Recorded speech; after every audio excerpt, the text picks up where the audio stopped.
Hello students, welcome to Dakshinai classroom. बहुत बहुत बहुत स्वागत है प्यारे बच्चों आपका दक्षिणाई क्लासरूम चैनल पर। मैं प्रदीप सिंह आपके साथ हूं ज्योमेट्रिकल ऑप्टिक्स से कुछ क्वेश्चंस के साथ, जिसके बेस पे बेटा मैं कोशिश करूंगा हर एक टॉपिक को टच करूंगा। जैसा कि आपने रिक्वेस्ट किया था एसओटी के सॉल्यूशन के लिए, सबसे पहले मैं एसओटी का ही सॉल्यूशन प्रेजेंट कर रहा हूं। फिर मेरी एक नेक्स्ट वीडियो आएगी कुछ टाइम बाद, जिसमें मैं कोशिश करूंगा दोनों वीडियो मिला के मैं हर एक टॉपिक को प्यारे बच्चों टच करने की। ठीक है, तो आइए देखते हैं बेटा क्वेश्चन नंबर 1।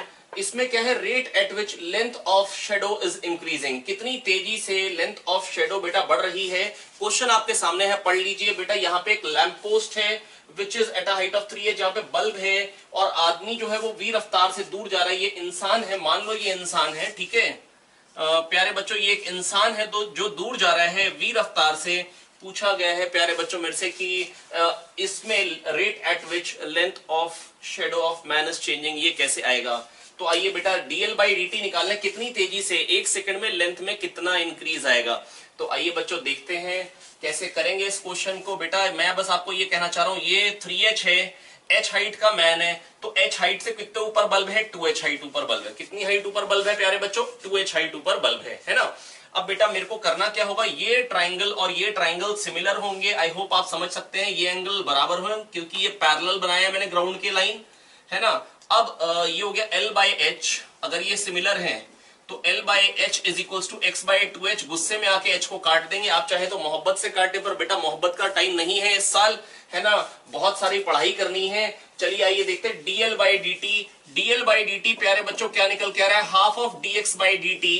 और dx बाई dt क्या है प्यारे बच्चों, इस आदमी की रफ्तार है ना v, है ना, x उसका डिस्टेंस है ना पोस्ट से, लैम्प पोस्ट से। तो बेटा dx बाई dt क्या हो जाएगी, आदमी की रफ्तार, दैट इज v। तो आंसर क्या आ जाएगा, v बाई 2। बेटा rate at which length of man shadow is changing, v by 2 आएगा। और मेरे को तो पता था कि v बाई 2 ही आना चाहिए, क्योंकि बेटा अगर ये x है, ये 2h, ये x, तो ये h तो ये x बाई 2 ही होना चाहिए था, मालूम ही था। तो बेटा जितना भी उसका डिस्टेंस है उसकी आधी लेंथ की शेडो है, तो अगर वो v चलेगा तो शेडो अब जो डिस्टेंस हो जाएगा वो x प्लस वी हो जाएगा, और शेडो की length x plus V by 2 हो जाएगी, क्योंकि ये ट्राइंगल तो सिमिलर ही रहेंगे। मेरी बात समझने की कोशिश करिएगा प्यारे बच्चों। मैं आपको बस ये कहना चाह रहा हूं कि अगर अभी ये 2h है, ये x है, तो ये h पे x बाई 2 ही होगा। मैं बस आपको बच्चों ये बताना चाह रहा हूं कि अगर 2h पे x है तो h पे x बाई 2 होगा। मैं बस बेटा आपको ये बताना चाह रहा हूं कि अगर ये हमेशा हाफ रहेगा, ये जो लेंथ है हमेशा हाफ ऑफ डिस्टेंस होगी, तो जब डिस्टेंस v से बढ़ेगा तो बेटा x प्लस वी हो जाएगा। ये चीज एक सेकंड बाद जब ये v आगे आ जाएगा, और जो लेंथ ऑफ शेडो जो अभी x है, जब उसका डिस्टेंस x है तो length of shadow x by 2 है। जब डिस्टेंस x प्लस वी होगा, जब डिस्टेंस x प्लस वी होगा तो length of shadow x plus V by 2 हो जाएगी, दैट इज एक सेकंड में v बाई 2 से बढ़ जाएगी। बेटा इस पे दो तरीके के क्वेश्चन बनते हैं, है ना। जो दो तरीके क्वेश्चन बनते हैं, दूसरे तरीके का क्वेश्चन प्यारे बच्चों ये होता है कि जो डिस्टेंस, मान लो कभी कभी ये पूछ लेंगे कि टिप कितनी तेजी से मूव कर रही है। अच्छा डीएल बाई डी क्या चीज है, एक तो उसको कह सकता हूं rate at which shadow length of shadow is changing, या दूसरा बेटा मैं डीएल बाई डी को कह सकता हूं प्यारे बच्चों, डीएल बाई डी को ये भी कह सकता हूं कितनी तेजी से टिप मूव कर रही है विद रिस्पेक्ट टू मैन। क्योंकि अगर बेटा मेरा डिस्टेंस किसी से अगर टिप अभी मान लो x है, तो dx बाई dt उसकी वेलोसिटी नहीं बताएगा, उसकी velocity with respect to me बताएगा, मेरे रिस्पेक्ट में कितनी तेज चल रहा है। बेटा अगर कभी भी dx बाई dt आएगा प्यारे बच्चों, मैं बस आपको ये कहना चाह रहा हूं, dx बाई dt वेलोसिटी नहीं बताएगा, dx बाई dt मेरी रिस्पेक्ट में मेरे से कितना डिस्टेंस बढ़ गया एक सेकंड में ये बताएगा। तो कितनी तेजी से शेडो मूव कर गई इससे दूर, आदमी से दूर, ये बताएगा। दैट इज मैं ये कह सकता हूं dl by dt is velocity of tip of shadow, dl by dt this is velocity of tip of shadow, tip की वेलोसिटी, शेडो के टिप की velocity with respect to man, है ना। तो अगर कोई पूछ सकता है कि वेलोसिटी ऑफ टिप क्या होगी, तो velocity of tip with respect to man plus velocity of man, तो क्या हो जाएगी बेटा v by 2 plus v, that is 3v by 2। अगर कोई कहे शेडो के टिप की वेलोसिटी क्या आ जाएगी, 3v बाई 2।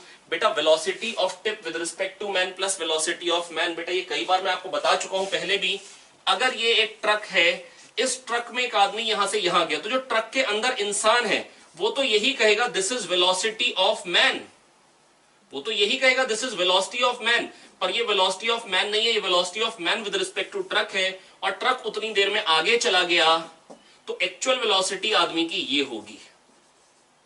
तो velocity of man with respect to truck plus velocity of truck is velocity of man, velocity of tip with respect to man plus velocity of man is velocity of tip, है ना, जो कि यहाँ पे क्या आ जाएगी v/2, और आदमी की खुद की वेलोसिटी v है तो v/2 प्लस v3 v/2। पर अगर आपको लगे नहीं हम ऐसे नहीं कर सकते, है ना, हम ये रिलेटिव वगैरह यूज नहीं करेंगे ऑप्टिक्स में, है ना, तो आप फिर ऐसा करें कि इस टिप का जो डिस्टेंस है यहां से उसको y कहते हैं, है ना, क्योंकि बेटा पोस्ट जो है वो स्टेशनरी है, तो लैंप पोस्ट की रिस्पेक्ट में वेलोसिटी बताना या मतलब ग्राउंड की रिस्पेक्ट में बात एक ही, क्योंकि दोनों इकट्ठे ही हैं। अब बेटा ये जो टिप है इसका डिस्टेंस हो गया y, अब मैं कह सकता हूं y/3h is equal to x/2h, है ना। अब बहुत ही सिंपल है, dy/dt हो जाएगी वेलोसिटी ऑफ टिप, डिफरेंशिएट कर दीजिए, h को गुस्से में आके काट देंगे, गुस्से में ही काटना है हमेशा, dy/dt हो जाएगी वेलोसिटी ऑफ टिप, है ना, और dx/dt बेटा क्या हो जाएगा 3/2 dx/dt, dx/dt क्या हो जाएगी बेटा वेलोसिटी ऑफ मैन v, तो 3/2v, वही आ गया velocity of tip with respect to man plus velocity of man v/2 plus v, that is 3v/2। I hope आपको समझ में आ गया होगा। इसी टाइप का क्वेश्चन बेटा मैंने FST 13 में डिस्कस किया था, है ना, और ये रही प्यारे बच्चों वीडियो आपके सामने। प्यारे बच्चों यहां पर हमको कहा है कि एक h हाइट का लैंप पोस्ट है, ये h हाइट का बेटा आपके सामने लैंप पोस्ट है, कैपिटल H हाइट का ये नीला लैंप पोस्ट है, यहां से रोशनी आ रही है, ये एक इंसान है जो दौड़ रहा है, और जो टिप ऑफ शेडो होगी इसकी वेलोसिटी के बारे में चर्चा करनी है ना।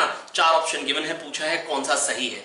बेटा एक तो तरीका है जो आप डायरेक्टली कर सकते हैं, और एक है आप कैलकुलेट कर सकते हैं, इट डिपेंड्स अपॉन यू आप कैसे करना चाह रहे हैं। तो बच्चों मैं बस आपको इतना बताना चाह रहा हूं कि अगर आपके पास 2 मेथड है, कितने मेथड है बेटा 2, बेटा क्या क्या मेथड है। पहली बात ये इंसान चल रहा है, आपको टिप ऑफ शेडो की रफ्तार के बारे में चर्चा करनी है, समझने की कोशिश करें। बेटा सोच के देखो, आदमी जब यहां पे होगा, जस्ट ये वाला आदमी जब यहां पे होगा, तो बेटा मेरे को बताइए शेडो की हाइट की, शेडो ये वाली एस कहां पे होगी, जस्ट नीचे ही होगी, 0। जैसे अगर 12 बज रहे हो दोपहर में, सन ओवरहेड होता है, तो शेडो की हाइट क्या होगी 0, शेडो की लेंथ क्या होगी 0, सॉरी शेडो की लेंथ क्या होगी 0।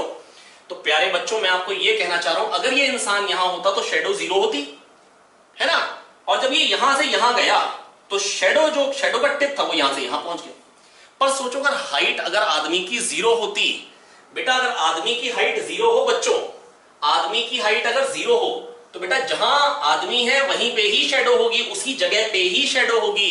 अगर आदमी की हाइट 0 होती तो शेडो यहां से यहां जाती, आदमी लंबा है इसलिए शेडो यहां से यहां गई है, तो जितनी आदमी की हाइट ज्यादा होगी उतनी शेडो की रफ्तार ज्यादा होगी, जितनी आदमी की हाइट ज्यादा होगी उतनी शेडो की रफ्तार ज्यादा होगी। तो बच्चों ऑप्शन क्या क्या गिवन थे हमारे को, बेटा ऑप्शन मेरे सामने ये थे।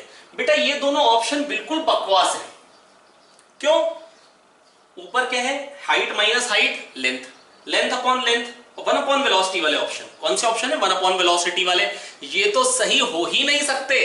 बेटा मैं आपसे ये कहना चाह रहा हूं, अगर मेरे को कोई कहेगा कि मेरे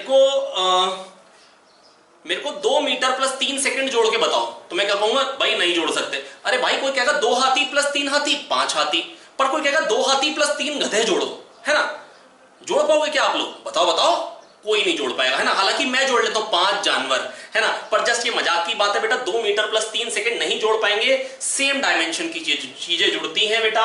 अगर मेरे को कोई कहेगा कि मेरे को लैंड चाहिए 5 किलोग्राम, तो बिल्कुल गलत बात है। लैंड जब भी बिकती तो एरिया होता है बेटा 2 meter square, 3 meter square, 1000 meter square, 1000 feet square, तो बेटा ये 1 अपॉन वेलोसिटी वाले option will be definitely wrong, है ना। अब ये वेलोसिटी वाले ऑप्शन है, इसमें से कौन सा सही होगा बेटा, हाइट ज्यादा होगी अगर इंसान की, स्मॉल एच ज्यादा होगा तो वेलोसिटी ज्यादा। अब स्मॉल एच ज्यादा होगा, डिनोमिनेटर बढ़ रहा है, वैल्यू घट रही, तो ये नहीं हो सकता। स्मॉल एच बढ़ेगा तो डिनोमिनेटर, क्योंकि डिफरेंस में ये घटेगा तो वैल्यू बढ़ जाएगी।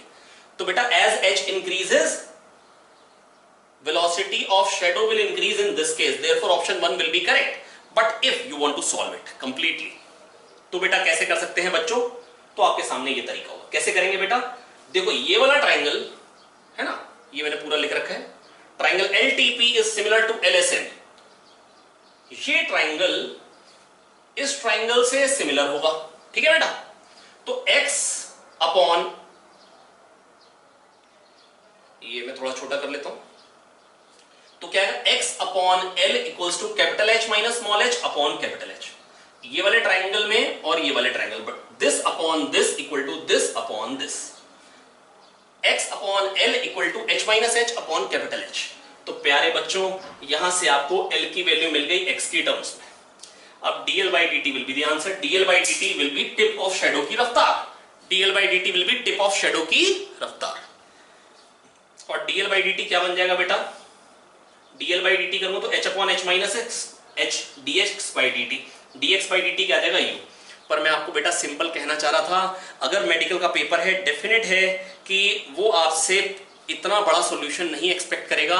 वहां पर आपके दिमाग में सबसे पहला आना चाहिए, अगर हाइट ऑब्जेक्ट की 0 है तो बेटा जहां पर इंसान होगा वहीं पे उसकी शैडो होगी। जितनी तेज इंसान चलेगा उतनी तेज शैडो की टिप चलेगी, है ना। और अगर हाइट बढ़ेगी, अगर हाइट 0 होती तो शैडो यहीं तक पहुंचती, यहां से यहां आने में, पर अगर हाइट है तो शैडो यहां पहुंच गई। इसका मतलब जितनी हाइट ज्यादा हो गया, सोचो अगर यहां तक होती तो लाइट यहां से यहां जाती, शैडो और दूर चली जाती, शैडो और दूर चली जाती। यहां तक होता तो शैडो यहां तक जाती। इसका मतलब जितनी हाइट ज्यादा उतनी शैडो तेज भागेगी। हाइट ज्यादा पे बढ़ रही है किसमें, जितना h बढ़ेगा h माइनस h, डिफरेंस घटेगा, डिनोमिनेटर घटता है तो वैल्यू बढ़ती है। कैसे, 1 अपॉन 1 1, 1 अपॉन 0.1 10, 1 अपॉन 0.01 100। ठीक है, आइए अगले क्वेश्चंस पे चलेंगे बेटा। अगर मैं ये आपके rate of change of length of shadow पे एक क्वेश्चन अगर आपको अपनी तरफ से बताऊं कि किस तरीके का और बन सकता है, तो क्वेश्चन बेटा ऐसा हो सकता है जैसे कह दें कि एक आदमी है जिसकी हाइट है लेट से 6 फीट, है ना। ये आदमी की हाइट है 6 फीट, है ना। अब बेटा मेरे से ये कहा गया है कि sun rises at 6 AM and sets at 6 PM, है ना। मान लो 6 बजे सूरज उगता है और शाम को 6 बजे ढल जाता है। तो कोई अगर मेरे से पूछे, है ना, what is the length of shadow at 10 AM और at what rate is the length of shadow changing at 10 AM, dl by dt at 10 AM।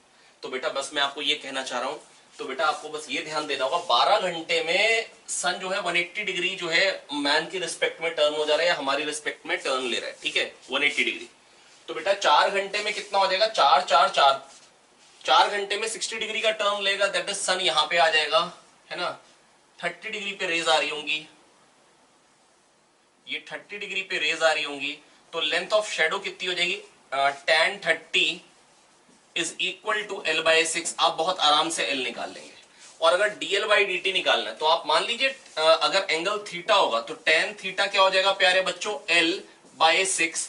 और dl बाई dt क्या चीज निकल के आ जाएगी, dl बाई dt निकल के आ जाएगा 6 square theta d theta by dt। और d थीटा बाई dt हो जाएगा बेटा एंगुलर वेलोसिटी ऑफ सन। क्या हो जाएगा बेटा, एंगुलर वेलोसिटी ऑफ सन, है ना। आप कह सकते हैं 24 आवर्स में बेटा कितने सेकंड्स होते हैं, बेटा वो हमको थर्मल एक्सपेंशन में याद हो ही जाता है, 86400 सेकंड्स होते हैं। तो d थीटा बाई dt जो आएगा वो कितना निकल के आएगा, 6 स्क्वायर 30 कितना हो जाएगा, 4/3, ठीक है। क्योंकि बेटा cos 30 होता है √3/2, तो 2/√3 का स्क्वायर। और d थीटा बाई dt क्या हो जाएगा प्यारे बच्चों, d थीटा बाई dt जो निकल के आएगा वो क्या आएगा, 2 पाई घूमना है 86400 सेकंड्स में, तो d थीटा बाई dt हो जाएगा।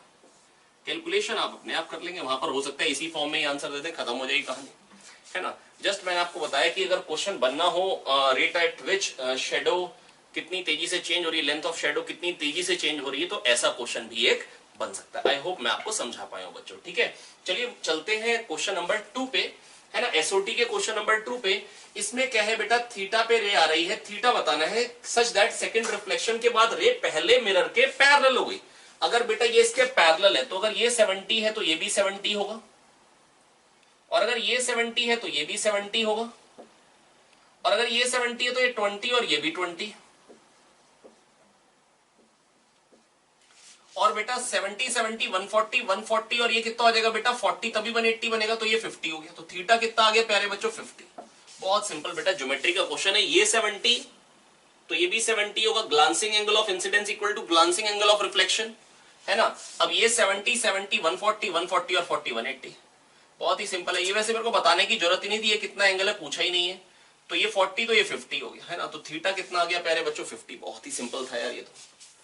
अगला क्वेश्चन, क्वेश्चन नंबर 3, इसमें कह रहे हैं मिरर्स जो है वो वीवी स्पीड से दूर जा रहे हैं, ठीक है।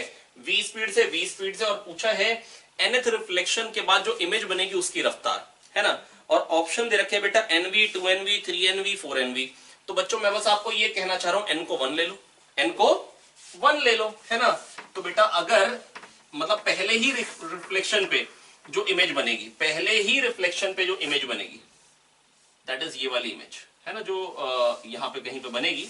मैं बस बेटा आपको ये कहना चाह रहा हूं, जब मिरर v से जाता है तो इमेज कितने से जाती है बेटा, इमेज 2v से जाती है। मैं आपको याद दिला देता हूं बेटा, जब मिरर ना v से जाता है तो इमेज 2v से दूर जाती है, मिरर v से पास आता है तो इमेज 2v से पास आती है। ऐसा क्यों? जैसे मान लो कि मिरर ना बिल्कुल मेरी नाक पे टच कर रहा है तो इमेज बिल्कुल मेरे पास में ही 0 पे। अब अगर मैं मिरर को x पे ले गया तो मैं मिरर से x पे हूं तो इमेज उससे x पे होगी, तो इमेज 2x पे चली गई। जब मिरर x मूव किया तो इमेज 2x मूव करी। तो बेटा जब मिरर की वेलोसिटी प्रिंसिपल एक्सिस के अलोंग v होती तो इमेज 2v से जाती है ना। और अगर मिरर अगर v से ऊपर जाता है, मिरर अगर कितने से ऊपर जाता है, v से, तो इमेज बेटा कितने से ऊपर जाती है, v से। ना बेटा ना, ऐसा नहीं होता। अगर कभी अगर ऐसा हो जाए कि मिरर ऊपर जाए और इमेज भी साथ में ऊपर चली जाए तो तुरंत चप्पल हाथ में लो और दौड़ो, है ना। तो बेटा वहां पर कुछ ना कुछ खतरे की बात है प्यारे बच्चों। मैं बस आपको ये कहना चाह रहा हूं बच्चों कि ये बताना चाह रहा हूं बेटा, जब मिरर ऊपर जाता है तो इमेज ऊपर नहीं जाएगी। अगर यहां आदमी खड़ा है, मिरर अगर ऊपर भी चला जाएगा तो भी इमेज तो वहीं रहेगी, है ना। अगर ऊपर निकल जाए तो गड़बड़ है भैया, दौड़ो। अब बेटा मैं बस आपको ये कहना चाह रहा हूं कि अब ये तो समझ गए हम, ये v से जा रहा है तो पहली इमेज कितने से जाएगी, 2v से। ये v से जा रहा है तो पहली इमेज कितने से जाएगी, 2v से। तो बेटा n को 1 करो, खत्म हो गया क्वेश्चन, है ना। और अगर आपको लग रहा है नहीं हम ऐसे नहीं करेंगे, हम तो बेटा शरीफ लोग हैं, तो बेटा अब ये जो इमेज बनेगी ये दूसरे रिफ्लेक्शन के लिए ये ऑब्जेक्ट हो गई, ये इमेज इसके लिए ऑब्जेक्ट हो गई। अब अगर ऑब्जेक्ट 2v से जाएगा तो इमेज तो 2v से जाती है। और अगर इमेज अब मिरर v से जा रहा है तो इमेज कितने से जाएगी, 2v और मिल जाएगी वेलोसिटी। बेटा अगर ऑब्जेक्ट v चलता है तो इमेज भी v चलती है ना। बस प्रिंसिपल एक्सिस के अगर अलोंग होता तो अपोजिट डायरेक्शन, है ना। और अगर मिरर v से जाएगा तो वो 2v से। अब आप देख रहे हैं 4v आ गया। अब अगर ये दूसरे रिफ्लेक्शन से बनी है इमेज जिसकी वेलोसिटी 4v आ गई, तो तीसरे रिफ्लेक्शन से जब ये इमेज इसके लिए क्या हो जाएगी, ऑब्जेक्ट। अब अगर ऑब्जेक्ट 4v से जा रहा है तो इमेज 4v से जाएगी, पर मिरर v से जा रहा है तो इमेज 2v से और जाएगी। तो इमेज की वेलोसिटी क्या हो जाएगी प्यारे बच्चों, 6v। क्या हो जाएगी, 6v। जस्ट आपको जनरल बता देता हूं, एक बात ना जनरल बता देता हूं कि इमेज की वेलोसिटी कैसे लिखी जाती है। आइए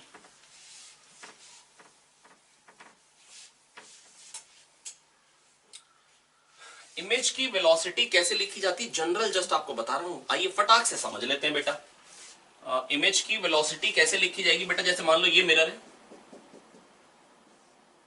और मिरर की वेलोसिटी है मान लो θ1 एंगल पे, और ऑब्जेक्ट है उसकी वेलोसिटी है बेटा मान लो θ2 एंगल पे। तो बेटा VO cos θ2 और ऊपर को कंपोनेंट क्या हो जाएगा बेटा, VO sin θ2, VM cos θ1 और ऊपर को कंपोनेंट हो जाएगा मिरर की वेलोसिटी का VM sin θ1। तो अगर बेटा आपको लिखना है, अब ये VO cos θ2 इधर है तो इसकी ऑब्जेक्ट इमेज की वेलोसिटी क्या हो जाएगी, VO cos θ2 इधर। अगर VO sin θ2 ऊपर है तो इमेज की वेलोसिटी हो जाएगी VO sin θ2 ऊपर। अगर VM sin θ1 से मिरर ऊपर जा रहा है तो इमेज VM sin θ1 से ऊपर नहीं जाएगी, अगर जाएगी तो चप्पल लेके दौड़ेंगे, ठीक है। अब बेटा बस ये VM cos θ1 तो ये क्या हो जाएगा, 2VM cos θ1, खत्म। थोड़ी जगह कम है, पता लगा देते, कोई बात नहीं।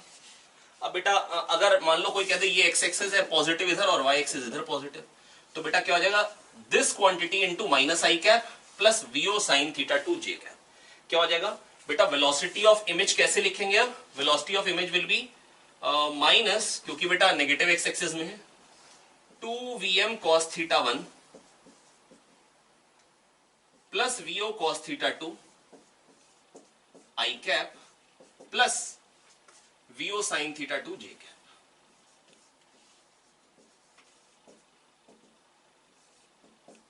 अब बेटा बस मैं आपको ये कहना चाह रहा हूं प्यारे बच्चों, जो क्वेश्चन था एसओटी वाला जो क्वेश्चन था जिसमें मिरर VB से जा रहे थे, तो पहली इमेज तो बेटा क्योंकि ऑब्जेक्ट रेस्ट पे था तो इमेज कितने से जाएगी, 2V से। अब जो ये जो इमेज बनी पहली 2V वाली जो 2V से जा रही है ना, आप सोचो n को 1 पुट करो, आंसर डायरेक्टली दिख गया। लेकिन अगर आपको दूसरे वाले का निकालना तो दूसरी वाली इमेज के लिए ये 2V से जा रही है, पहली इमेज इसके लिए ऑब्जेक्ट हो गई वाले मिरर के लिए, तो ये 2V से जा रही है, तो इसकी इमेज 2v से जाएगी, पर मिरर v से जा रहा है इसलिए 2v और आ गया, 4v हो गया। तो इधर वाले इमेज की वेलोसिटी होगी 4v, है ना। अब ये जो मिरर है इसमें जो इसकी इमेज बनेगी दैट इज तीसरे रिफ्लेक्शन के बाद, ये 4v से जा रही है तो इमेज 4v से जाएगी, प्लस मिरर v से जा रहा है तो 2v और आ जाएगी, तो क्या हो जाएगा 6v।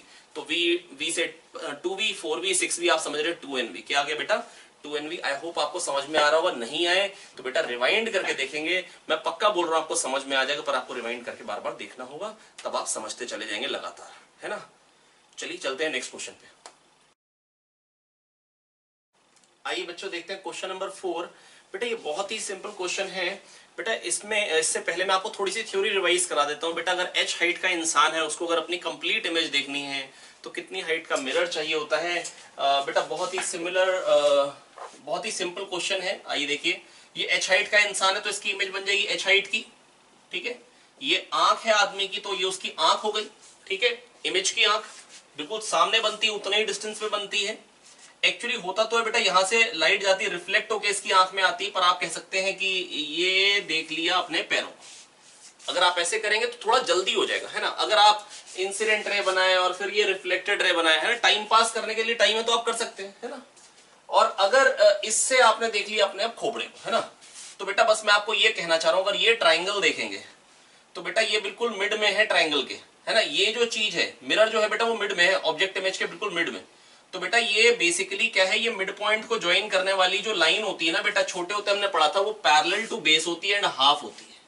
तो ये h/2 होगा, है ना।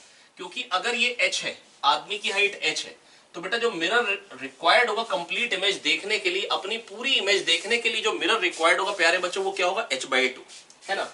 मैं बस आपको ये कह रहा हूं, बहुत सिंपल है। यहां से देखा अपने खोपड़े को, अब यहां से अपनी आंख मतलब माथे को देख लिया, आंख को देख लिया, ये है ना पेट वेट देख लिया आपने, ये टांगे देख ली और ये अपना जूता भी देख लिया।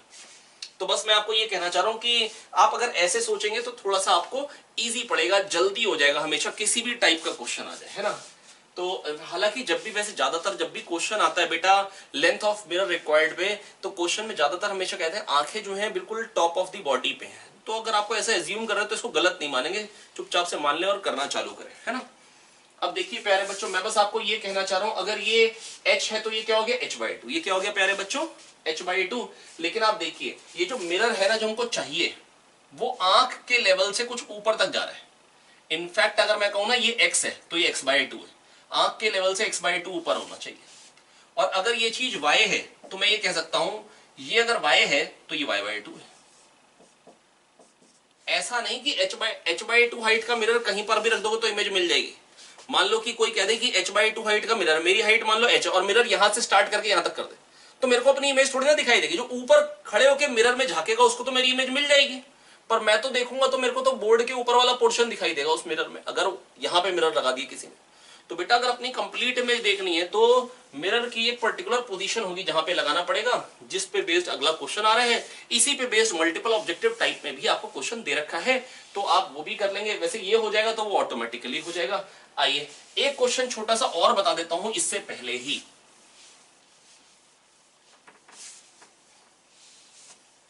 कि लेंथ ऑफ मिरर रिक्वायर्ड पे कभी कभी क्वेश्चन बनते हैं बेटा। दो क्वेश्चन और बताता हूं, खत्म हो जाएगा, मतलब गेम बिल्कुल खत्म हो जाएगा इसका। मान लो कि आदमी की हाइट है 5√2, है ना। बड़ा अजीब आदमी यार 5√2 हाइट का, है ना, और 45 डिग्री एंगल पे झुक के खड़ा है ना, बीमार है।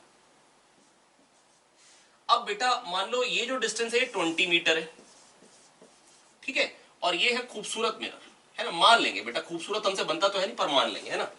अब बेटा ये 20 मीटर पे ना, तो इसकी जो इमेज बनेगी वो यहां बनेगी और इमेज भी ऐसी खड़ी होगी। भाई अगर आदमी झुक के खड़ा तो इमेज थोड़ी ना सीधी खड़ी हो जाएगी, अगर हो जाए तो फिर दौड़ो, है ना। अब बेटा बस मैं आपको ये कहना चाह रहा हूं, ये 5√2 cos 45 5 आ जाएगा, 5√2 sin 45 5 आ जाएगा।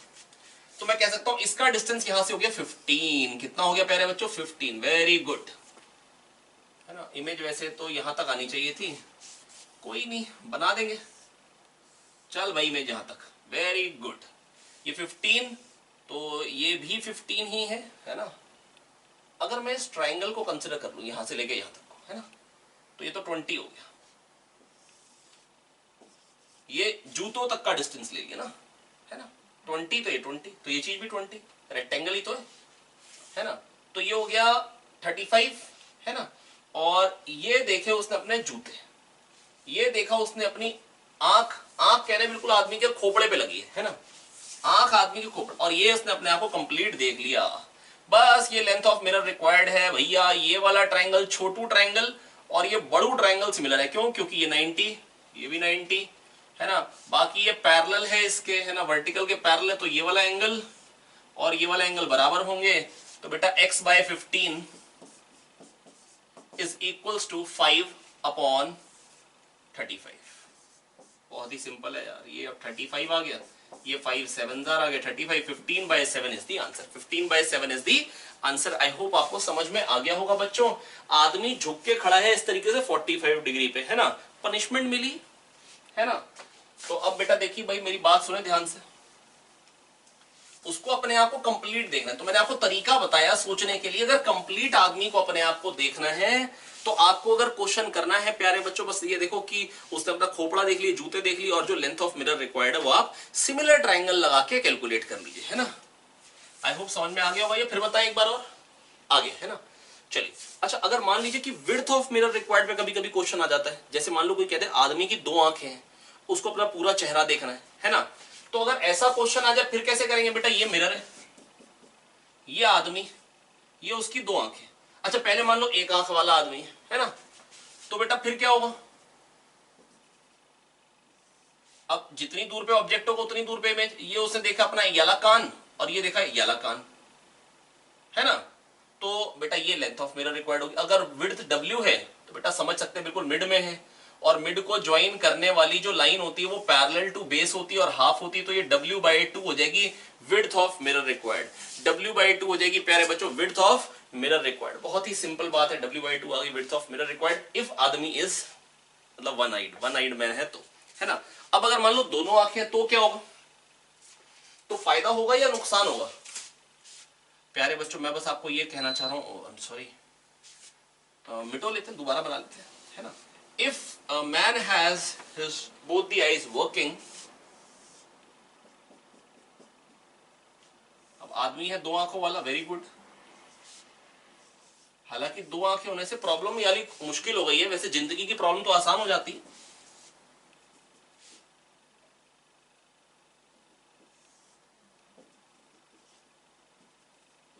अब बेटा देखो, अब बेटा कैसे देखेगा अपना मतलब अपना पूरा थोबड़ा वो। तो बेटा देखो मेरी बात सुनो ध्यान से। यहां से देखेगा याला कान और यहां से देखेगा याला कान, है ना, और ये हो जाएगा लेंथ ऑफ मिरर रिक्वायर्ड। और पहले क्या था? इसी आंख से इसको देखना था, और पहले तो कम चाहिए था, अब ज्यादा चाहिए। बेटा ऐसे नहीं देखते हम कि भैया याला कंचा इधर फेंका ये देखा और याला कंचा इधर फेंका इधर से इधर देखा, है ना। हम बिल्कुल नॉर्मली देखते हैं। तो बेटा एक्चुअली जैसे इसको इधर से देखा है तो इस वाले कान को इधर से देखेंगे और ये हो जाएगी लेंथ ऑफ मिरर रिक्वायर्ड, है ना। ऐसे नहीं कि कंचे ऐसे फेंकते, भाई ऐसे फेंकना कोई पॉसिबल थोड़ी ना कंचे। तो बच्चों मैं बस आपको ये बताना चाह रहा हूं प्यारे बच्चों, क्वेश्चन ये है खूबसूरत मिरर। ये है क्या बच्चों? खूबसूरत मिरर। ये आदमी का थोबड़ा है जिसकी विड्थ W है, ये उसकी शानदार खूबसूरत आंखें हैं, ये आदमी के थोबड़े की खूबसूरत इमेज बन गई इफ द आदमी इज खूबसूरत, ठीक है। और ये उसने देखा ये वाला कान, ये देखी आंख, ये देखी नाक यहां पे, और इधर से देख लिया बेटा ये वाला कान। ये बस इतने से में उसको पूरा इमेज दिख जाएगी। अब ये कितना है ये बताना है प्यारे बच्चों। मैं बस आपको ये कहना चाह रहा हूं, आंखों के बीच की दूरी D है, W थोबड़े की विड्थ है। आप चाहे तो अपने आप सॉल्व कर लीजिए, फिर वीडियो प्ले करके देख लेंगे, है ना। नहीं तो आइए देखिए भैया, ये W/2, वैसे पॉज करके एक बार खुद से ट्राई कर ली। ये W/2, ये D/2, तो W/2 प्लस D/2, तो ये W प्लस D/2। और ध्यान से देखिए ये ट्राइंगल में ये हाफ हो जाएगा, फिर से वही मिड पॉइंट को ज्वाइन करने वाली लाइन पैरेलल होती है और हाफ होती है।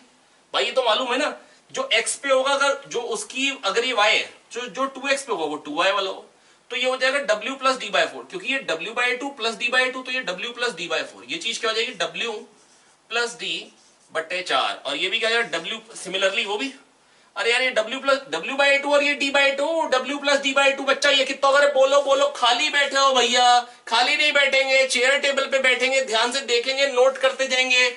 ये W प्लस D/2 कैसे? अरे भैया कैसे, ये w/2 ये d/2, w प्लस d/2 तो ये w प्लस d/4, काट दो w में से w प्लस d/4 दो बार, w में से w प्लस d/4 दो बार काट दो। अब बेटा देखो बेटा, करने के ना तरीके काफी हो सकते हैं, जैसे आपका मन करे वैसे करें। Twice of w plus d/4 काट देंगे, ये w में से ये और ये पोर्शन नहीं चाहिए, इतना पोर्शन चाहिए। ये कितना आ गया, 2 2 4 w माइनस d/2। अच्छा पहले w/2 चाहिए था, अब w माइनस d/2 कम चाहिए, है ना। तो बच्चों मैं बस आपको ये कह रहा हूं, वैसे ये ओलंपियाड का क्वेश्चन है, हालांकि क्वेश्चन में कोई खास दम नहीं है।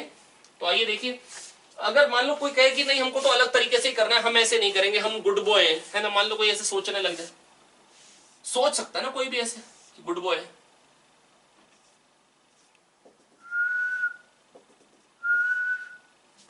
तो देखो करने का एक और तरीका क्या होता है, ये बीच में मिरर, अरे मिरर के बगैर इमेज बन गई, बड़ी गड़बड़ बात है यार। ये देखा इसी आंख से, ये देखा इसी आंख से, मान लो अगर काणा होता तो, अगर एक आंख वाला इंसान होता तो ये w/2 होता, ठीक है। अब बेटा मैं बस आपको ये कह रहा हूं, ध्यान से सुने मेरी बात को। अब क्या हो रहा है, अब इस वाले कान को वो इसी आंख से नहीं देखेगा, इससे देख लेगा। तो मैं कह सकता हूं इतना ही पोर्शन तो कम चाहिए, अब ये w/2 था, और अगर ये d है तो ये d/2 हो गया, तो w/2 माइनस d/2 ये चीज। आई होप मैं आपको समझा पा रहा हूं, नहीं आया तो दोबारा रिवाइंड करके देखिए, पर पक्के से मैं कह रहा हूं कि अगर आप मेरे साथ साथ मेरी दोनों वीडियोस देख लेंगे तो ऑप्टिक्स का एक एक कॉन्सेप्ट मैं आपको थोरो क्लियर कर दूंगा, लेकिन आप ध्यान से देखते रहिए। मैं कह रहा हूं बेटा ये w है तो ये w/2 है, और ये d है तो प्यारे बच्चों ये d/2 है, w/2 में से d/2 हटा, क्योंकि ये d है ना आंखों के बीच की दूरी। अब इस कान को इसी आंख से देख लिया ना, पहले तो ऐसे देख रहा था भाई जब एक आंख वाला था, अब इससे देख लिए इधर को, तो ये इतना नहीं चाहिए ना, ये d है तो ये आधे पे है ना, तो आधे पे होगा तो पैरेलल होगा इसके, और आधा भी होता है। अरे यार कह दो आगे भाई, तो w/2 में से d/2 हटा देंगे, ये चीज आ जाएगी प्यारे बच्चों w minus d/2, w minus d/2। खाली बैठे रहना, अरे साथ साथ बोल लो, सो जाओगे भैया, जागते रहेंगे, शाबाश। आइए अगले क्वेश्चन पे चलते हैं। ये क्वेश्चन नंबर कौन सा था, 4 है ना। थोड़ा सा टाइम लग रहा है कराने में, कुछ एक क्वेश्चन में जल्दी से स्किप करेंगे। आइए थोड़ा सा रफ्तार बढ़ाते हैं। अरे 1.5 मीटर का आदमी है, 1.4 पे उसकी आंखें लगा दी भगवान ने, है ना। और ये जो मिरर का बॉटम मोस्ट पॉइंट है वो कहां पे है, 0.8 मीटर पे है शायद। मिरर 0.75 मीटर का ही है, लग रहा है कि आदमी अपने आप को पूरा देख पाएगा, पर ऐसा नहीं है बच्चा। यहां पर कह रहे हैं मिरर का जो लोअर एज है वो 0.8 मीटर पे है, मिरर का जो लोअर एज है वो 0.8 मीटर पे है। तो बेटा जो आदमी की इमेज बनेगी यहां पे, ये तो यहां तो दीवार है ना एक्चुअली, ऐसा नहीं कि भाई मतलब यहां से देख लेगा, है ना, दीवार है, रिफ्लेक्ट होके ना आएगी, तो यहां से देखेगा जब 1.4 से, तो बस मैं आपको ये कह रहा हूं जब ये इसको देखना चाहेगा तो 0.7 पे मिरर होना चाहिए था, पर है नहीं। इसका मतलब वो अपने पैर नहीं देख पाएगा, अपने पैर नहीं देख पाएगा, ठीक है। हाँ खोपड़ा देख लेगा, है ना, क्योंकि ऊपर तक है खोपड़ा, क्या और भी बड़ी कुछ चीजें दी जाएंगी जो भी पीछे वाली चीजें। तो आई होप मैं आपको समझा पा रहा हूं बच्चों, मतलब जो मिरर का जो लोअर एज था वो 0.7 पे होना चाहिए था। वो कहाँ होना चाहिए था प्यारे बच्चों, 0.7 पे, क्योंकि 1.4 पे आंखें हैं तो जूतों को देखेगा। तो बेटा ये 1.4 है, तो मैं समझा सकता हूं शायद आपको कि अगर जूतों को देखने के लिए ये 0.7 हो जाता तो यहां पर मिरर होना चाहिए था, यहां से यहां तक। तो 0.7 से स्टार्ट होके 1.45 तक जाना चाहिए, तो क्योंकि 1.4 पे आंखें हैं तो ये जो 0.1 है तो 0.1/2 तक होना चाहिए था ना, क्योंकि ऊपर भी तो देखना है ना। आई होप आपको समझ में आ गया होगा। चलिए चलते हैं नेक्स्ट क्वेश्चन पे। देखते हैं बेटा प्यारे बच्चों, क्वेश्चन नंबर 5 कह रहे हैं कौन से ऑब्जर्वर को एक ही इमेज दिखाई देगी, कौन से ऑब्जर्वर को एक ही इमेज दिखाई देगी। प्यारे बच्चों ये 3 ऑब्जर्वर हैं बेटा, देखो एक इमेज तो इससे बनेगी, याले मिरर से, वर्टिकल मिरर से ऐसे, और एक इमेज डायरेक्टली इधर बन जाएगी सिमिलरली, और एक इमेज जो होगी बेटा इस इमेज की इमेज इसमें बन जाएगी। ये इमेज जो होगी आप ऐसा कह सकते हैं इधर से लाइट जाएगी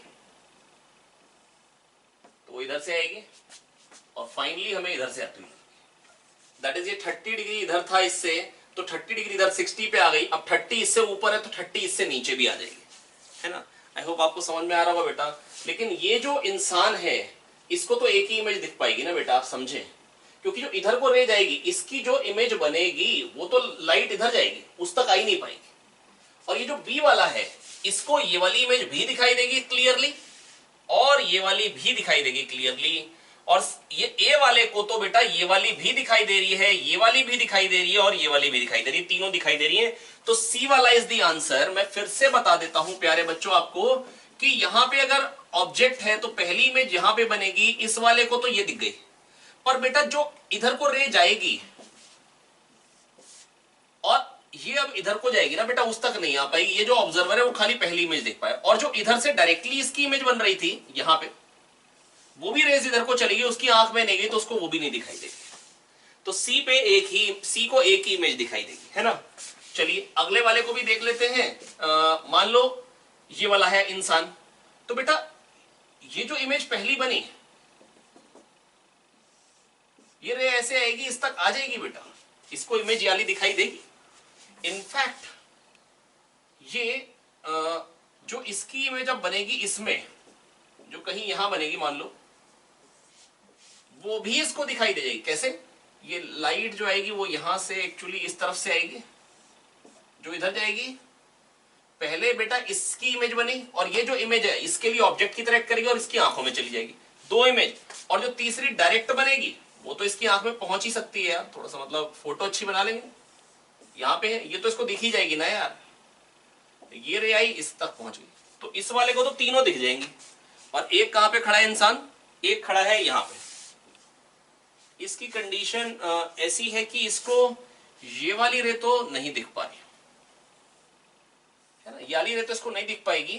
दैट इज ये जो इमेज बनेगी इसकी इमेज जब यहां पे बनेगी, मतलब पहली इमेज जब दूसरे मिरर में ऑब्जेक्ट की तरह एक्ट करेगी उसकी इमेज इसको नहीं दिख पाएगी, दैट इज बी वाले को। मैं फिर बता दे रहा हूं प्यारे बच्चों, मेरी बात सुनेंगे ध्यान से, बहुत सिंपल बात है, बस थोड़ा ध्यान से सुने।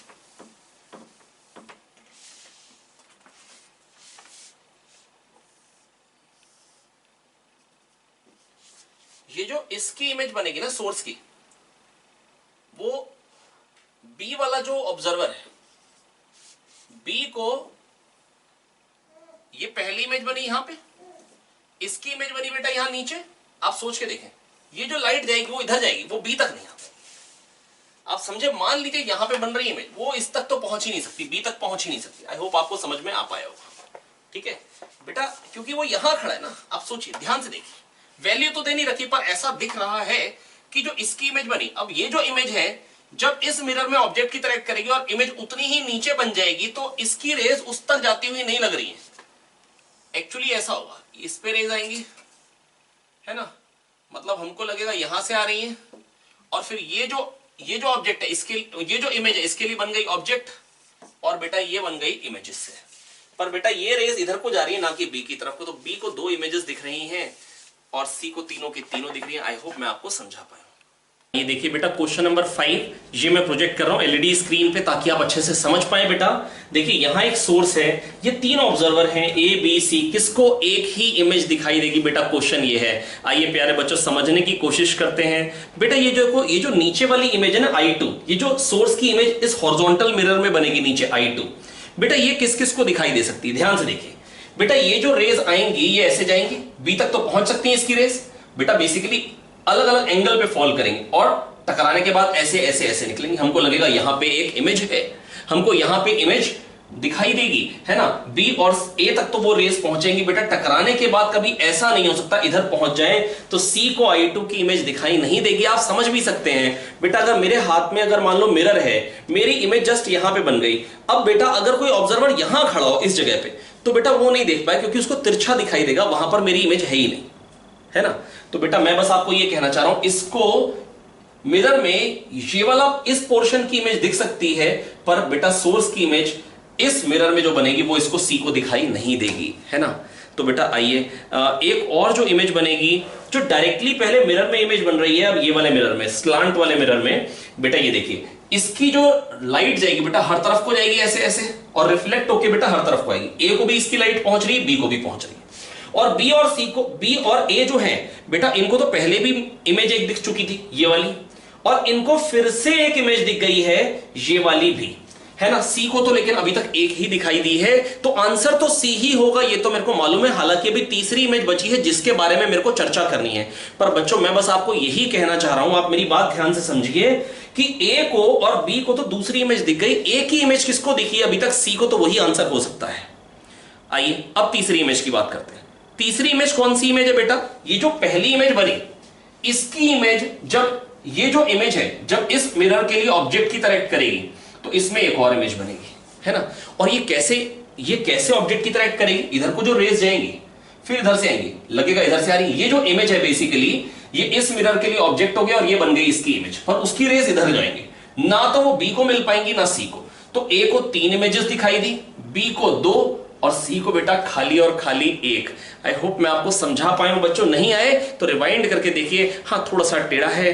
अच्छा बेटा, लेकिन अगर मेरे दिमाग में यह सवाल आता है कि ये जो इमेज बनेगी, क्या ये इमेज इसके लिए ऑब्जेक्ट की तरह एक्ट कर सकती है? नहीं। क्यों?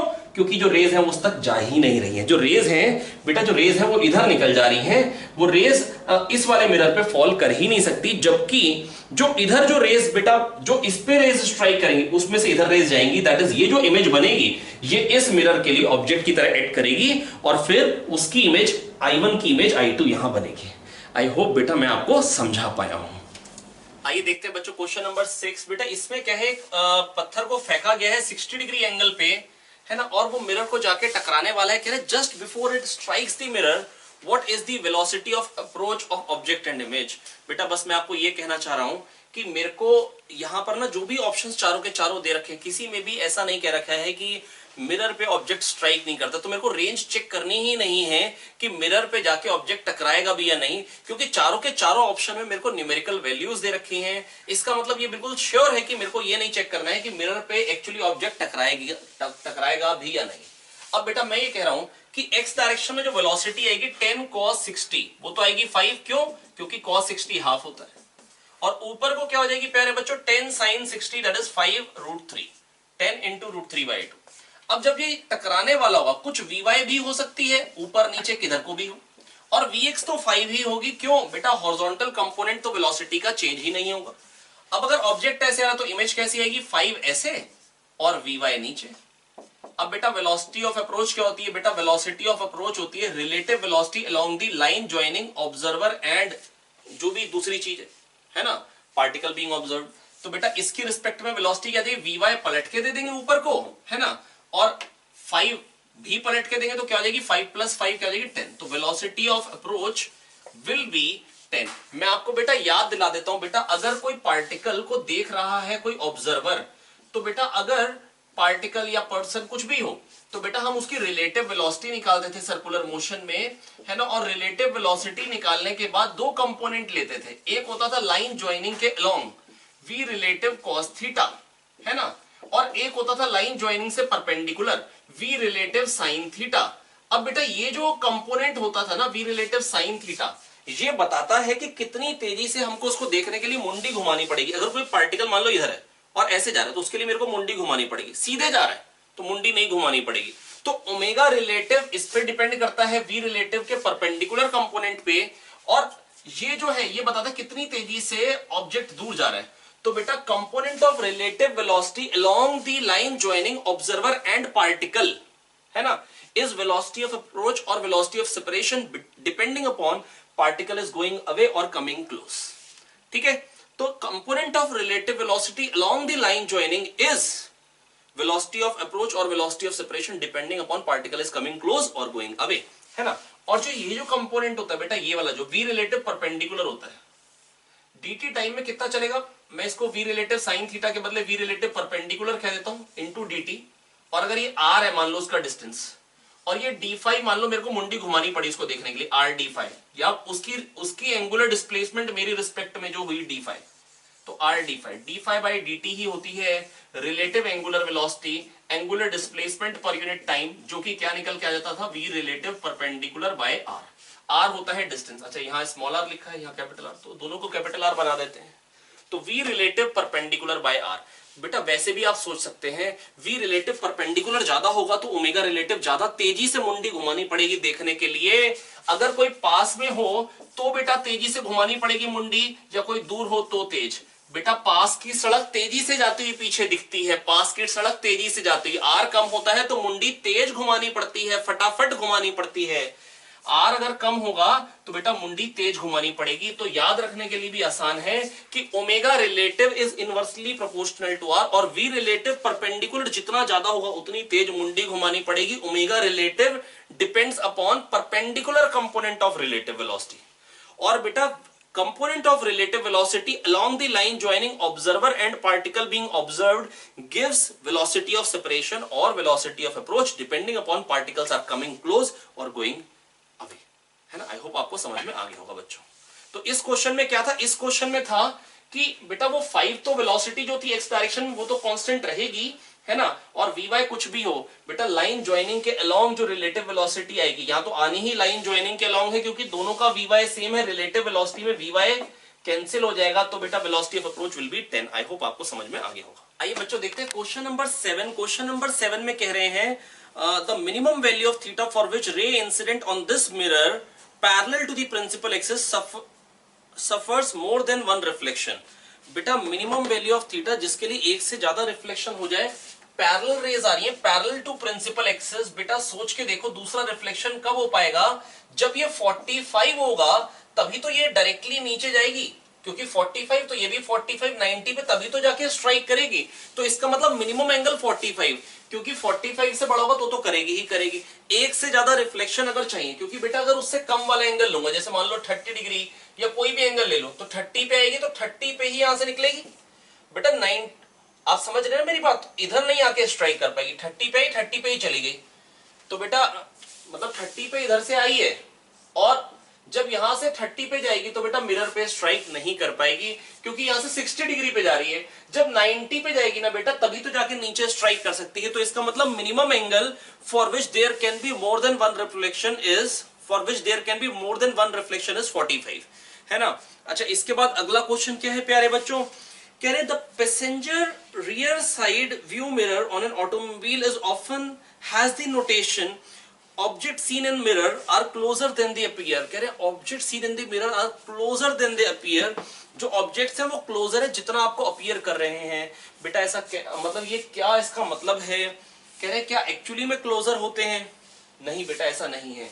होता क्या है बेटा, कॉन्वेक्स मिरर होता है। कौन सा मिरर होता है? कॉन्वेक्स मिरर होता है, जो रिफ्लेक्टर्स होते हैं ताकि उस पर फील्ड ऑफ व्यू ज्यादा आता है। प्लेन मिरर में कम दूर तक का दिखाई देगा, पर अगर यही कॉन्वेक्स मिरर हो जाएगा प्यारे बच्चों तो ये जो रे होगी, आप समझ रहे, यहां वाली रे भी आंख में आ जाएगी। ज्यादा बड़ा फील्ड ऑफ व्यू होता है। अगर ज्यादा ये नॉर्मल ऐसा हो जाएगा तो ये दूर वाली रे आंख में आ सकती है। ज्यादा बड़ा फील्ड ऑफ व्यू होता है, कॉन्वेक्स मिरर होता है। अब कॉन्वेक्स मिरर से लेकिन होता क्या, चीजें छोटी दिखती हैं। जो ऑब्जेक्ट होता है उसकी इमेज कैसी बनती है, रियल ऑब्जेक्ट की इमेज बनती है रियल, वर्चुअल इमेज बनती है। रियल ऑब्जेक्ट की कैसी इमेज बनती है, वर्चुअल। जो पैरेलल रे जाएगी वो फोकस से आती हुई लगेगी, जो फोकस की तरफ जाएगी वो पैरेलल हो जाएगी। तो जो ये जो रेज आ रही हैं, तो बेटा हमको क्या लग रहा है कहां से आ रही है, यहां से, तो ये virtual image. When the rays after interacting with optical device are diverging in nature, then image is said to be virtual and at the position from where the rays appear to diverge. When the rays after interacting with optical device are diverging in nature, then image is said to be virtual. ठीक है? And at the position from where the rays appear to diverge, ये हो गई virtual image, छोटी, diminished, छोटी बन रही है, और पास में बन रही है बेटा ऑब्जेक्ट से। लेकिन बेटा होता क्या है ना, हमारा माइंड कैसे वर्क करता है बेटा। एक बार की बात है, मैं एक हिल स्टेशन गया, मैंने नीचे देखा ट्रक आ रहा था, मेरे को माचिस की डिब्बी जैसा दिख रहा था, छोटा सा, क्योंकि बहुत दूर देख रहा था मैं। तो दूर की चीजें ना छोटी दिखती हैं। तो इन जनरल हमारे माइंड की टेंडेंसी होती है ना, हमारा माइंड ट्रेंड इस तरीके से है कि छोटा देखते ही सोचता दूर है। तो लिखा होता है objects are closer than they appear, क्योंकि छोटे से ये मत सोचो कि ये उतनी दूर है, क्योंकि मतलब जो छोटा जितना दिख रहा होता है उसके हिसाब से तो वो बहुत दूर होना चाहिए। मन तो ऐसे ट्रेंड है ना, तो लिखा होता है objects are closer than they appear, objects are closer than they appear. But actually में क्या होता है, इमेज इज क्लोजर, है ना, इमेज इज एक्चुअली में क्या है बेटा, इमेज ऑब्जेक्ट से ज्यादा क्लोज दिखाई देती है ना, लेकिन छोटी होती है, इस वजह से कभी कभी हमको ऐसा लग सकता है दूर है, तो इसके लिए लिखा होता है objects are closer than they appear, ताकि ऐसा ना हो कि आप कंफ्यूज हो जाओ और भिड़ बैठो। वैसे तो बेटा अपनी ना ट्रेनिंग हो जाती है उस तरीके से कि अपने समझ जाते हैं ना। आइए देखिए क्वेश्चन नंबर 9 में कह रहे हैं एक मिरर से इमेज बनी है, रियल ऑब्जेक्ट की रियल इमेज बनी है और इमेज जो है वो बड़ी बनी है, इमेज जो है वो बड़ी बनी है। तो बड़ी इमेज, रियल ऑब्जेक्ट की रियल इमेज कौन से मिरर से बनती है? प्लेन मिरर से तो बेटा रियल ऑब्जेक्ट की वर्चुअल इमेज बनती है, प्लेन मिरर से तो रियल ऑब्जेक्ट की वर्चुअल इमेज बनती है। अगर प्लेन मिरर होगा बेटा, आप रोज ही खड़े होते तैयार होते हैं तो बेटा इमेज उतनी ही साइज की बेटा मिरर के पीछे बनती है ना। और अगर वर्चुअल ऑब्जेक्ट होता है ना, मान लो किसी की इमेज बनने वाली थी, वर्चुअल ऑब्जेक्ट का मतलब बेटा पता है क्या होता है? जब किसी की इमेज बनने वाली थी पर हमने बनने नहीं दी, है ना। जैसे मान लो यहां पर कोई लेंस होता और लेंस से कोई इमेज बनने वाली थी, है ना, मतलब रेस कन्वर्ज होने वाली थी पर होने नहीं दी, तो क्या होगा, वो जितना पीछे कन्वर्ज होने वाली थी रिफ्लेक्ट होकर उतना ही आगे कन्वर्ज हो जाएंगे और रियल इमेज बन जाएगी। तो प्लेन मिरर से तो रियल इमेज बनने का तरीका एक ही है कि वर्चुअल ऑब्जेक्ट होना चाहिए, मतलब किसी की रियल इमेज जो बनने वाली थी, जो हमने बनने नहीं दी बेटा, उसको हम बोलते हैं वर्चुअल ऑब्जेक्ट, जिसको मैं आगे के क्वेश्चन में थोड़ा सा और क्लियर भी कर दूंगा आप लोगों को, अगर क्लियर नहीं है तो। अब रियल ऑब्जेक्ट की रियल इमेज बनती बेटा कॉनकेव मिरर में, ये मेरे को याद है। कॉन्वेक्स में तो देख लिया बेटा, रियल ऑब्जेक्ट की वर्चुअल इमेज बनती, अभी बना हुआ फिगर था पिछले वाले क्वेश्चन का, ही आप रिवाइंड करके देख लीजिए अगर डाउट हो तो।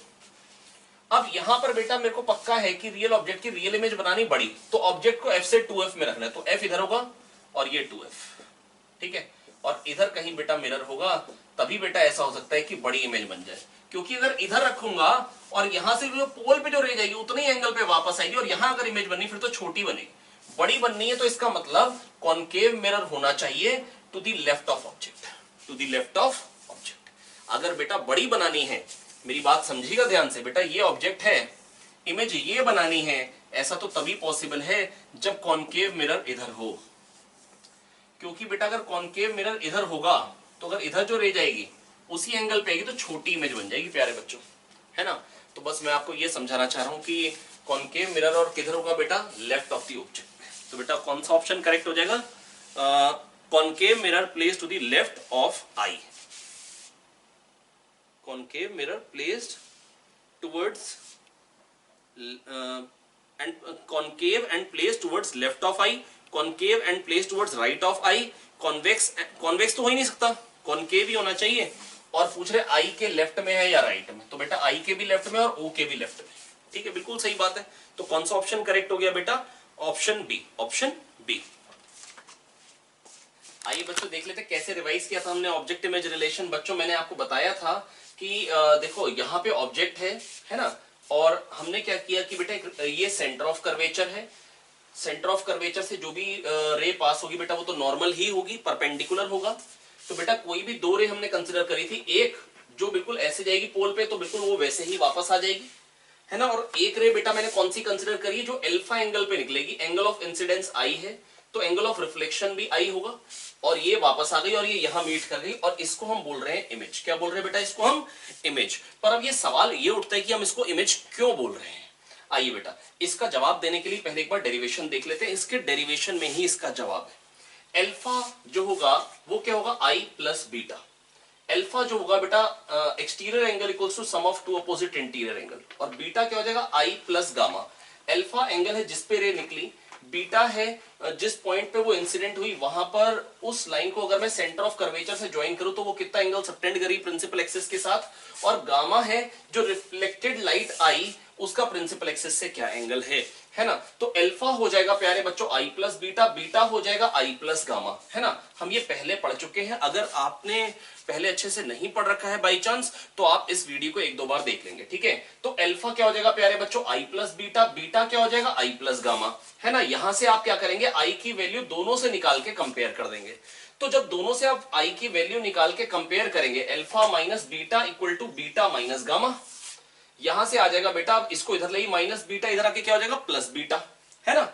तो क्या बन जाएगा, two beta equal to alpha plus gamma. मैं फिर से बता देता हूं इक्वेशंस क्या क्या यूज करी हैं। Alpha equal to i plus beta, exterior angle equal to sum of two opposite interior angle, beta equal to i plus gamma.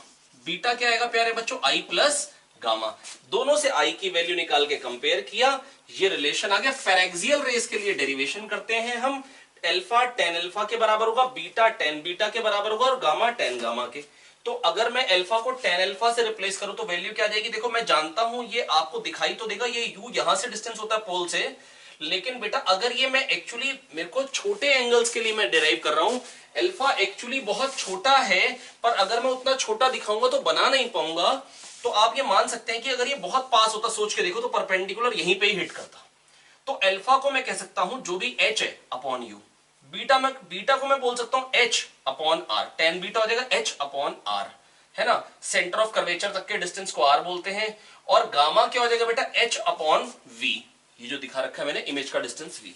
तो बेटा जब मैं ये वैल्यूज पुट कर रहा हूं तो बेटा मैं क्या एनालाइज कर रहा हूं? मैं ये एनालाइज कर रहा हूं कि जो मेरे को रिलेशन मिल जा रहा है वो H by you plus H by we equal to twice of H by R आएगा। तो एच एच एच कट जाएगा। जब मैं इसमें अल्फा की वैल्यू डालूंगा एच बाई यू और गामा की वैल्यू एच बाई वी और बीटा की वैल्यू एच बाई आर, तो बेटा मैं ये देख रहा हूं कि एच कट जा रहा है। जो मेरा आंसर आ रहा है यूवी आर में जो ऑब्जेक्ट इमेज रिलेशन आ रहा है वो तो इस पर डिपेंडेंट ही नहीं आ रहा किस एंगल पे रे निकली है। मतलब अगर ये इस पे डिपेंडेंट नहीं आ रहा प्यारे बच्चों किस एंगल पे रे निकली है, इसका मतलब किसी भी एंगल पे यू से जो रे निकलेगी वो वी पे जाके मीट करेगी। बस पैरेक्सियल रेज होनी चाहिए, पास पास की रेज होनी चाहिए प्यारे बच्चों प्रिंसिपल एक्सिस के। तो जो भी रेज यहां से निकलेंगी वो सारी की सारी कहां कन्वर्ज हो जाएंगी? एक पर्टिकुलर पॉइंट पे। तो कभी कभी हमसे ऐसा कह देंगे हमने आधा मिरर काट के फेंक दिया, अब बताओ इमेज क्या पूरी बनेगी? यस, इमेज कंप्लीट बनेगी, बस जो नीचे से रेज रिफ्लेक्ट होके आनी थी वो नहीं आ पाएंगी। इसलिए पावर ऑफ इमेज या इंटेंसिटी ऑफ इमेज वो कम हो जाएगी, थोड़ी सी इमेज फीकी हो जाएगी। पर प्यारे बच्चों मैं बस आपको ये बताना चाह रहा हूं इमेज जो है वो कंप्लीट बनेगी but will be less intense. Image will be complete but will be less intense. आप बहुत छोटा सा पोर्शन रख लीजिए तो भी बेटा वो सारी की सारी रेज यहीं से पहुंच रही हैं। जैसे आप मानो कोई भी पॉइंट है ना, या कोई भी एक पॉइंट है, जैसे इससे आपको दिखाई देता ना रेज निकलती हुई, वो सारी की सारी रेज कन्वर्ज हो गई। अब अगर आप यहां पे आंख लगा के देखेंगे आपको लगेगा सारी रेज यहां से निकल के आ रही उसी तरीके की, क्योंकि सारी यहीं कन्वर्ज होने वाली हैं। जो मेरा रिलेशन आ रहा है object image relation that is independent of alpha, मतलब किसी भी एंगल पे जाएंगी वो सारी यहीं पहुंचेंगी। ठीक है, अब बेटा इसका ना जो डिफरेंट फॉर्म होता है ऑब्जेक्ट इमेज रिलेशन का उसके बारे में मैं डिस्कस कर लेता हूं, क्योंकि बेटा जिसको मैं यूज करने वाला हूं लगातार, आइए फटाफट से देखते हैं वो क्या है, जिसको हम बोलते हैं न्यूटन्स फॉर्मूला। ठीक है,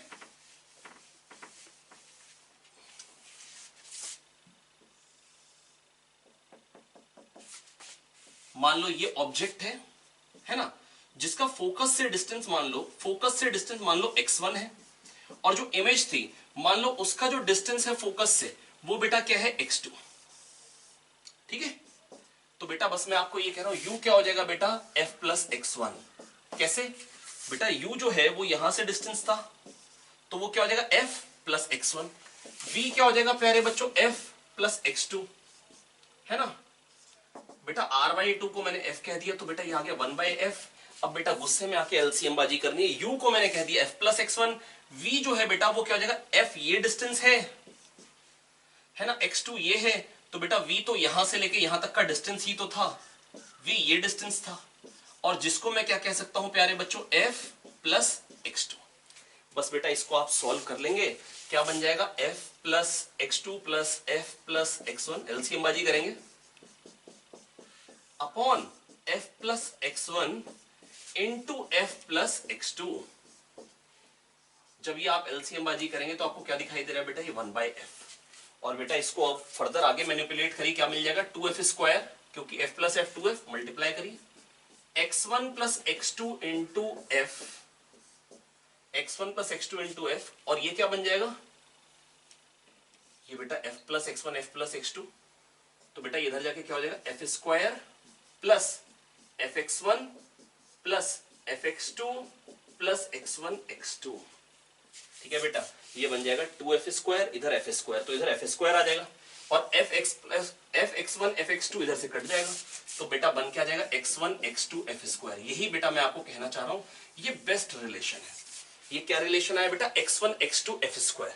बेटा मैंने क्या किया, ऑब्जेक्ट का डिस्टेंस बेटा फोकस से x1 माना, इमेज का डिस्टेंस फोकस से x2 माना, u की वैल्यू हो गई f प्लस x1, v की वैल्यू हो गई f प्लस x2, है ना। जब मैंने वो सब्स्टिट्यूट किया तो मेरे को रिलेशन मिल गया x1 x2 f स्क्वायर। क्या मिल गया, x1 x2 f square, x1 x2 f square. And object and image are always on the same side of focus, कोई साइन कन्वेंशन ही नहीं लगाना है। फॉर एग्जाम्पल अगर मेरे को मान लो इमेज डिस्टेंस निकालना है, मैं 2-3 क्वेश्चन ले लेता हूं। मान लो कोई कह दे फोकल लेंथ 20 है, ऑब्जेक्ट 30 पे है, ठीक है, दैट इज अब अगर ऑब्जेक्ट जो है बेटा, ऑब्जेक्ट जो है अगर वो यहां से 30 पे है, मैं बेटा आपसे ये कह रहा हूं कि अगर इमेज डिस्टेंस निकालना है, आप बड़े आराम से 1/u plus 1/v equal to 1/f से निकाल सकते हैं, पर बेटा इससे भी निकालना मुश्किल नहीं है, क्योंकि अब x1 क्या हो जाएगा, x1 हो जाएगा 10, x1 x2 f square use करिए, तो 10 इंटू x2 बराबर f square 20 square, that is 400, ये कट जाएगा, x2 आ गया 40, है ना। तो यहां से डिस्टेंस, फोकस से डिस्टेंस 40 है, तो इसका मतलब पोल से डिस्टेंस क्या हो जाएगा 60, तो v की वैल्यू क्या आ जाएगी बेटा 60, है ना। आइए एक और कंसिडर कर लेता हूं मैं इसी में ही। अगर मान लो ऑब्जेक्ट डिस्टेंस अगर 10 होता तो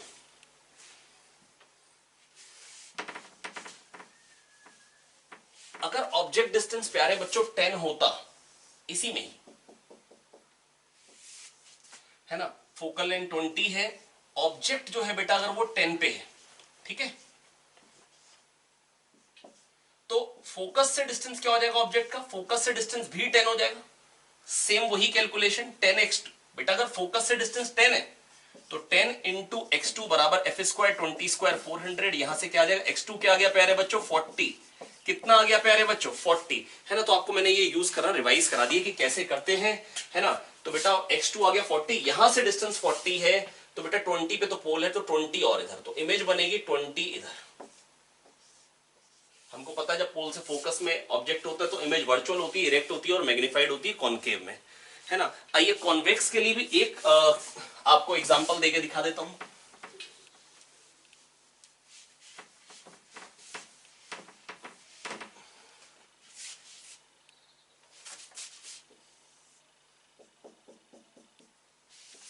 अगर मान लीजिए प्यारे बच्चों की ये जो फोकस है, फोकल लेंथ है मान लो इसकी 10, ठीक है, और मान लो ऑब्जेक्ट भी पड़ा है 10 पे ही पोल से, तो बेटा इमेज डिस्टेंस क्या आएगा बेटा, फोकस से डिस्टेंस क्या हो गया इसका, फोकस तो खुद ही 10 पे है, तो फोकस से डिस्टेंस हो गया 20, x1 हो गया 20, तो 20 x2 f square 10 square 100, x2 कितना आ जाएगा बेटा 5, फोकस से डिस्टेंस 5 है, तो पोल से क्या होगा, अच्छा ये टोटल तो 10 ही, तो ये भी 5 होगा, तो इमेज कहां बनेगी बेटा 5। और मैं जानता हूं कॉन्वेक्स मिरर में प्यारे बच्चों, मैं जानता हूं कॉन्वेक्स मिरर में अगर ऑब्जेक्ट रियल होता है तो इमेज वर्चुअल होती है ना, डिमिनिश्ड होती है और इरेक्ट होती है ना, वर्चुअल इरेक्ट डिमिनिश्ड। वैसे तो याद रखने के लिए बड़ी सिंपल टेक्निक है, रियल की रियल होती है इन्वर्टेड, रियल ऑब्जेक्ट की real image inverted, virtual object की वर्चुअल इमेज इन्वर्टेड, रियल की वर्चुअल बनती है इरेक्ट, और वर्चुअल ऑब्जेक्ट की रियल इमेज भी क्या बनती है प्यारे बच्चों, इरेक्ट, है ना। तो बस इतना अगर आपके दिमाग में रहे, बाकी नहीं तो आप रे डायग्राम बना के फटाफट से देख सकते हैं। तो मैंने आपको बस ये बताया कि कैसे हम न्यूटन्स फॉर्मूला यूज कर सकते हैं। बच्चों स्टार्ट करते हैं क्वेश्चन नंबर 10। इसमें क्या है बेटा, इसमें कुछ भी नहीं है, बहुत ही सिंपल क्वेश्चन है।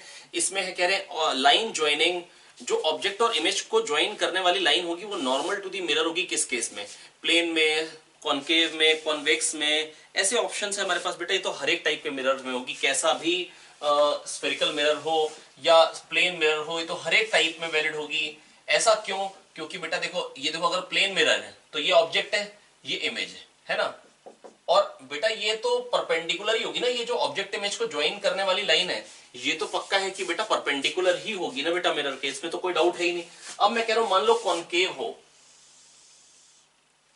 है ना, थोड़ा सा कर्व्ड कम बने, छोटा रेडियस ले लेते हैं। प्यारे बच्चों मैं बस आपको ये कहना चाह रहा हूं, ये ऑब्जेक्ट है मान लो, मैं ये कह रहा हूं जो रे नॉर्मली जाएगी वो नॉर्मली वापस आएगी, और बेटा जो इमेज होती है वो तो रिफ्लेक्टेड रे पे ही लाया करेगी ना बेटा, जो इमेज फॉर्म होती है वो तो रिफ्लेक्टेड या रिफ्रैक्टेड रेज पे ही लाया करती है ना। जहां पे रिफ्लेक्टेड रेज मीट करती है, यहां जहां पे रिफ्रैक्टेड रेज मीट करती है, यहां या जहां से रिफ्लेक्टेड रेज मतलब हमको लगता है कि मीट करके आ रही हैं। कभी कभी वर्चुअल इमेज होती तो हमको लगता है जहां से मीट करके आ रही हैं, जैसे पिछले क्वेश्चन में बताया प्यारे बच्चों। लेकिन ये तो पक्का है ना कि जो नॉर्मली जाएगी वो इस पे ऐसे नॉर्मली वापस आएगी, तो इमेज या तो इधर होगी, वर्चुअल होगी या रियल होगी, पर ये तो पक्का है ना होगी तो इसी लाइन पे। तो बेटा line joining object and image is always normal to mirror irrespective of the mirror. तो बेटा कौन सा ऑप्शन हो जाएगा? Option D.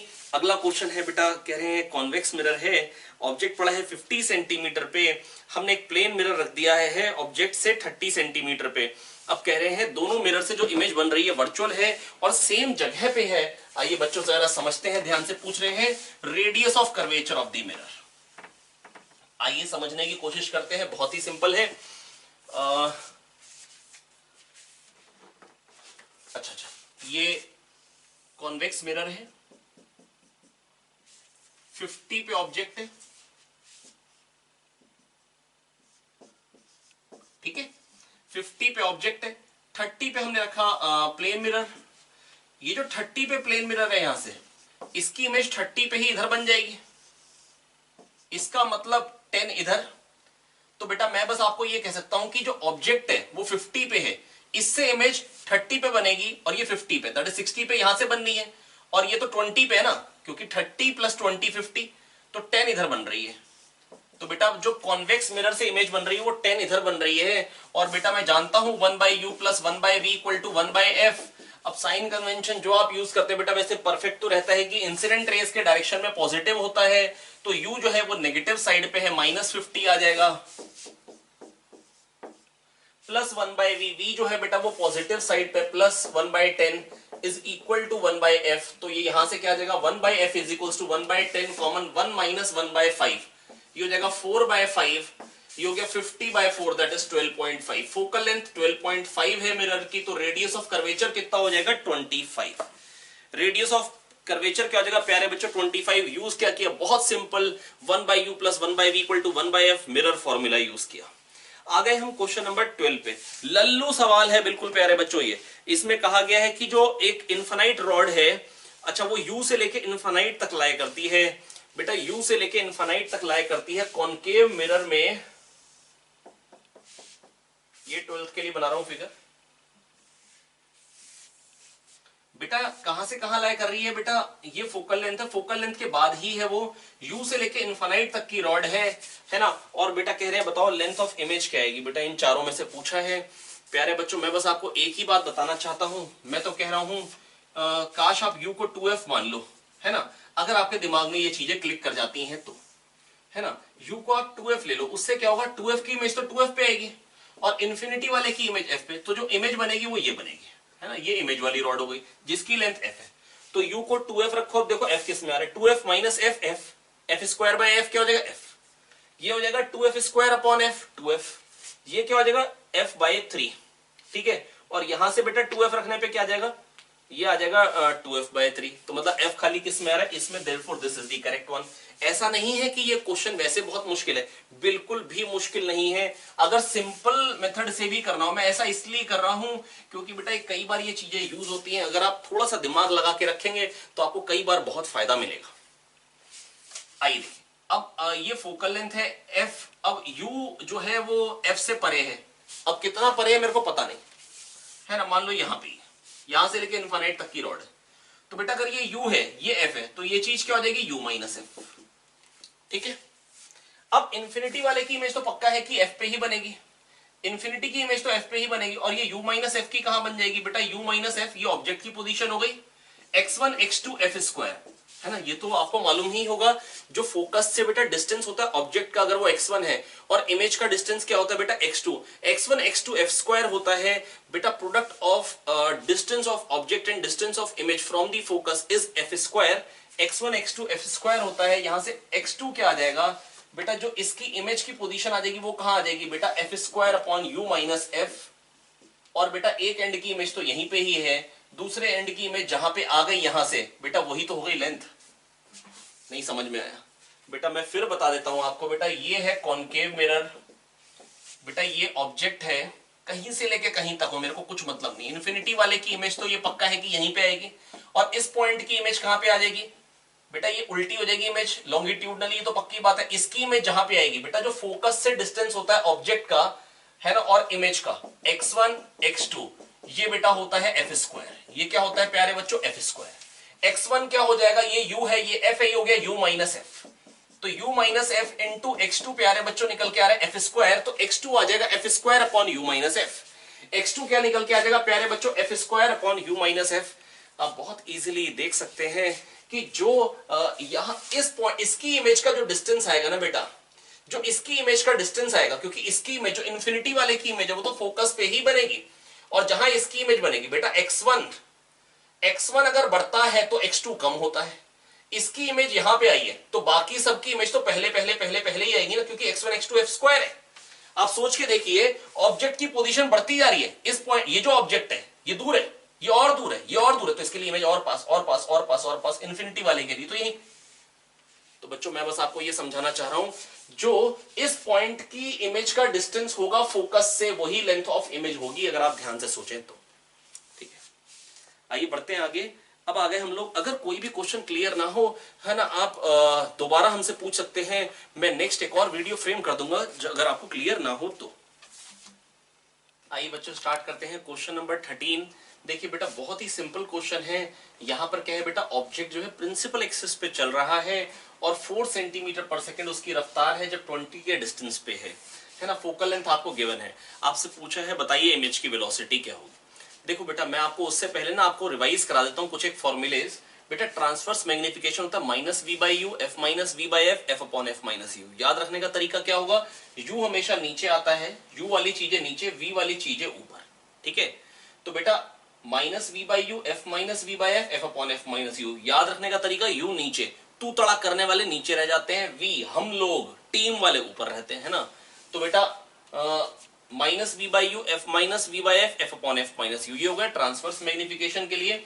लॉन्गिट्यूडनल मैग्निफिकेशन होता है negative of m t square. बेटा अगर ऑब्जेक्ट बहुत छोटा हो तो उसके लिए जब डीवी बाई डी यू करके मैग्निफिकेशन आपने निकाला होगा, वो आया था निकल के minus of v square by you square, that is negative of m t square. ठीक है, अब बेटा अगर ऑब्जेक्ट प्रिंसिपल एक्सिस पे हो, अगर ऑब्जेक्ट प्रिंसिपल एक्सिस पे हो, जो कि बेटा आईआईटी में ज्यादातर प्रिंसिपल एक्सिस पे ही रहता है, लेकिन ऐसा नहीं है कि ऑब्जेक्ट प्रिंसिपल एक्सिस पे ही हुआ।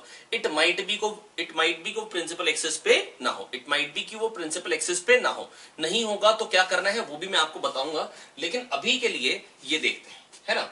बेटा velocity of image in transverse direction क्या होती है, velocity of object in transverse direction into transverse magnification.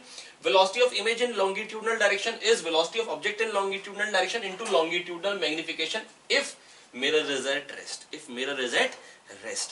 क्योंकि बेटा जब हम ये डिराइव करते हैं ना, तो हम ये डिराइव करते हो क्या करते हैं कि है बेटा 1 by you plus 1 by we equal to 1 by F लिखते हैं, डी बाई डी टी करते हैं, minus 1 by you square into D U by D T.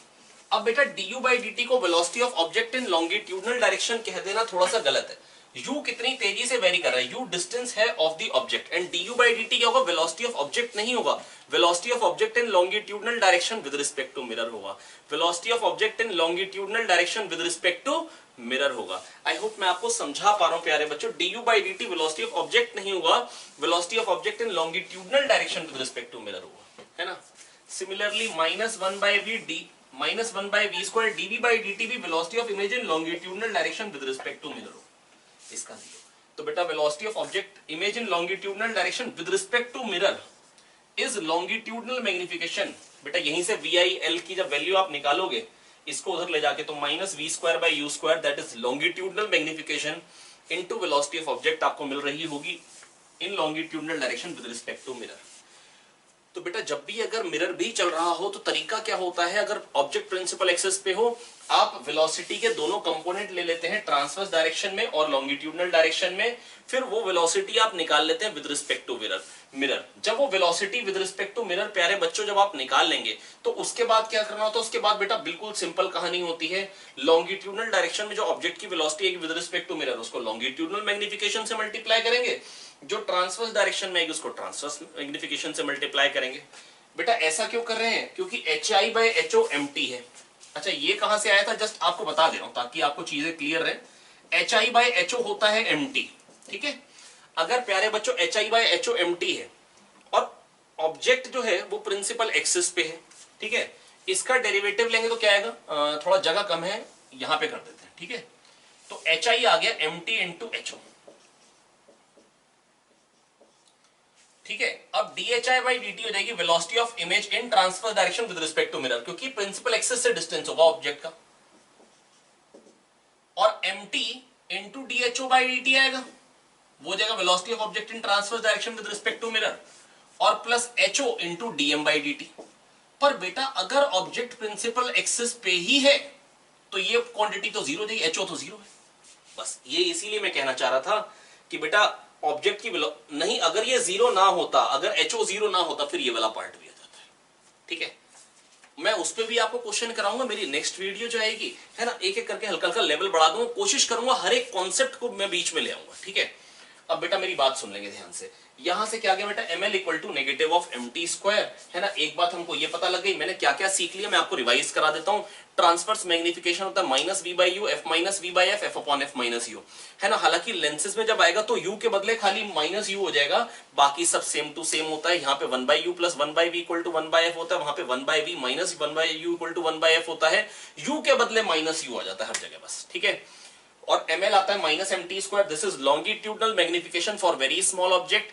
अगर ऑब्जेक्ट की इमेज की वेलोसिटी निकालनी हो तो आपको ऑब्जेक्ट की वेलोसिटी निकालनी पड़ती है लॉन्गिट्यूडनल और ट्रांसवर्स डायरेक्शन में, दोनों कंपोनेंट लेने पड़ते हैं विद रिस्पेक्ट टू मिरर।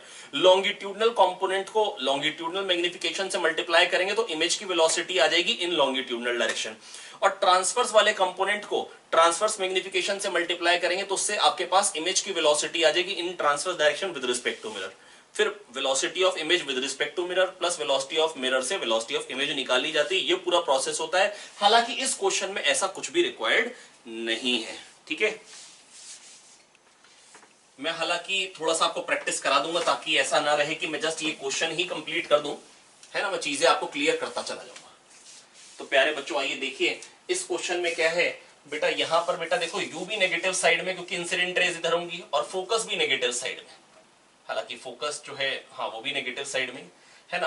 तो बेटा जो ट्रांसवर्स मैग्निफिकेशन होगा F upon f minus you, अब सब नेगेटिव है तो क्या नेगेटिव पुट करना है यार, कट जाएगा। तो यहां पे क्या आ जाएगा 12 अपॉन 12 माइनस 20, यह आ जाएगा 12 upon minus 8, 3 by minus 3 by 2, तो माइनस 3 बाई 2 आ जाएगा ट्रांसवर्स मैग्निफिकेशन। तो लॉन्गिट्यूडनल मैग्निफिकेशन क्या हो जाएगा माइनस 9 बाई 4, है ना। अब ये लॉन्गिट्यूडनल डायरेक्शन में ही चल रहा है और मिरर तो रेस्ट पे है, तो बेटा इमेज की वेलोसिटी इन लॉन्गिट्यूडनल डायरेक्शन क्या देगा, ऑब्जेक्ट की velocity in longitudinal direction 4 into longitudinal magnification, है ना। नेगेटिव से बेटा मल्टीप्लाई कर रहे हैं, मतलब नेगेटिव का मतलब अपोजिट डायरेक्शन, और ऑब्जेक्ट और इमेज तो हमेशा अपोजिट डायरेक्शन में ही चलेंगे लॉन्गिट्यूडनली। क्यों, क्योंकि बेटा इसी पे ही अगला क्वेश्चन भी है। ऐसा इसलिए ये फोकस है, x1 x2 f स्क्वायर होता है। सोच के देखो, अगर x1 बढ़ेगा तो x2 घटेगा, ऑब्जेक्ट इधर जाएगा तो इमेज पक्का है इधर ही आएगी, क्योंकि x1 बढ़ेगा तो x2 घटेगा, x1 x2 का प्रोडक्ट कांस्टेंट है, तो अगर x1 बढ़ेगा तो x2 घटेगा। आई होप मैं आपको समझा पाया हूं। आइए देखते हैं अगला क्वेश्चन। हालांकि मैंने आपको बोला कि एक आध क्वेश्चन करा देंगे, आइए एक क्वेश्चन मैं आपको करा देता हूं, उसके बाद बाकी चीजें बेटा मतलब कुछ चीजें मैं आपको सारी की सारी चीजें अभी नहीं क्लियर करूंगा, नेक्स्ट वीडियो जो आएगी उसमें पूरा का पूरा ये वाला मतलब जो भी एक दो टाइप के क्वेश्चन बचेंगे वो भी ले लेंगे। अभी एक क्वेश्चन और देख लेते हैं, जैसे मान लो कि अगर ऑब्जेक्ट, अगर यही क्वेश्चन ले लेते हैं, मान लो यहीं पे ऑब्जेक्ट है 20 पे, है ना, और मान लो इसकी वेलोसिटी है 10 है और 37 डिग्री एंगल पे है, ठीक है, और मान लो मिरर जो है वो चल रहा है 4 से, खाली एक्स में चल रहा है, ये भी मान लेते हैं, ठीक है। अब बेटा अगर मेरे को निकालना पड़ेगा, अभी ट्रांसवर्स मैग्निफिकेशन मैंने अभी आपके सामने कैलकुलेट किया ही था, कितना आया था F upon f minus you, दोबारा से कर लेते हैं। सब नेगेटिव है तो नेगेटिव लगाने का कोई सेंस नहीं है। एफ था 12, एफ कितना था बेटा क्वेश्चन में 12, वही ले रहा हूं, तो 12 upon 12 minus 20 that is 12 upon minus 8, ये आ जाएगा माइनस 3 बाई 2, और लॉन्गिट्यूडनल मैग्निफिकेशन होता है ट्रांसवर्स मैग्निफिकेशन के स्क्वायर का नेगेटिव माइनस 9 बाई 4। अब क्या सिखाया था, सबसे पहले ऑब्जेक्ट की वेलोसिटी के कंपोनेंट ले लेंगे लॉन्गिट्यूडनल और ट्रांसवर्स डायरेक्शन में। और ये 8 और 6 कैसे आ गए बेटा, ये तो बचपन से अपने को क्लास 11 से आदत पड़ जाती है, 10 cos 37 8 होता है, 10 sin 37 6, और अगर इसमें आज भी कंफ्यूजन है तो मेरी वेक्टर्स की वीडियो देख लीजिए जाके, है ना। तो बेटा उसमें मैं बिल्कुल पक्के से तैयार करा देता हूं कि 10 cos 37 8 और 10 sin 37 6, ये तो बच्चों के मन में बिठा देते हैं हम पहले से, है ना। तो ये 8 और 6 अगर आपको लग रहा हो नहीं हल्के हल्के लेने चाहिए तो आप लीजिए 10 cos 37, रात तक लगे रहिए, cos 37 को 4/5 लिखिए, फिर 10 sin 37, ठीक है। अब ये आ गई बेटा ट्रांसवर्स डायरेक्शन में और लॉन्गिट्यूडनल डायरेक्शन में वेलोसिटी। अब विद रिस्पेक्ट टू मिरर निकालने के लिए 4 इधर को पलट के दे देंगे, तो इधर को 4 हो गई और इधर को 6। अब इसको मल्टीप्लाई करेंगे लॉन्गिट्यूडनल मैग्निफिकेशन से तो आ जाएगी 9, जैसे पिछले क्वेश्चन में आया था, मैंने वैल्यू ही ऐसे चूज करी। और इसको जब मल्टीप्लाई करेंगे ट्रांसवर्स मैग्निफिकेशन से तो क्या आ जाएगी 6 × 3/2, क्या आ जाएगा -9, इधर को आ गई। ये बेटा क्या चीज निकल के आई, this is velocity of image with respect to mirror. ये वेलोसिटी ऑफ इमेज नहीं है प्यारे बच्चों, ये वेलोसिटी ऑफ इमेज है विद रिस्पेक्ट टू मिरर। ये वेलोसिटी ऑफ इमेज हो ही नहीं सकती है, ये तो वेलोसिटी ऑफ इमेज है विद रिस्पेक्ट टू मिरर। बस प्लस वेलोसिटी ऑफ मिरर कर देंगे जो कि 4 है। और ये क्या हो गई अब velocity of image with respect to mirror plus velocity of mirror, तो क्या आ जाएगा answer 5i cap minus 9j cap, 5i cap minus 9j cap. Crux क्या है, सीखा क्या मैंने, सबसे पहले ऑब्जेक्ट की वेलोसिटी निकालो लॉन्गिट्यूडनल ट्रांसवर्स डायरेक्शन में, फिर मिरर की रिस्पेक्ट में निकालो, दैट इज मिरर की वेलोसिटी पलट के दे दो, फिर उसके बाद जब वेलोसिटी ऑफ ऑब्जेक्ट आ जाए, ये आ गई velocity of object with respect to mirror, longitudinal velocity को लॉन्गिट्यूडनल मैग्निफिकेशन से मल्टीप्लाई कर दो, 4 × 9/4 9 आ गया, और ट्रांसवर्स वेलोसिटी को ट्रांसवर्स डायरेक्शन से मल्टीप्लाई कर दो, वेलोसिटी ऑफ इमेज आ गया, है ना। Velocity of image with respect to mirror आने के बाद प्लस वेलोसिटी ऑफ मिरर कर दो, वेलोसिटी ऑफ इमेज बन जाएगी। आई होप मैं आपको समझा पाया, है ना। और आप एक बार पढ़ भी चुके हैं तो चीजें क्लियर हो जा रही हैं, फिर भी अगर कुछ रह जाए तो एक बार बेटा कॉपीज को भी मतलब पलटिए, है ना, चीजें समझ में आ जाएंगी, काफी सिंपल है। आइए अगले क्वेश्चन पे चलते हैं, और अगर लग रहा है क्लैरिटी नहीं आ रही तो चलिए आइए मैं एक चीज और बता देता हूं।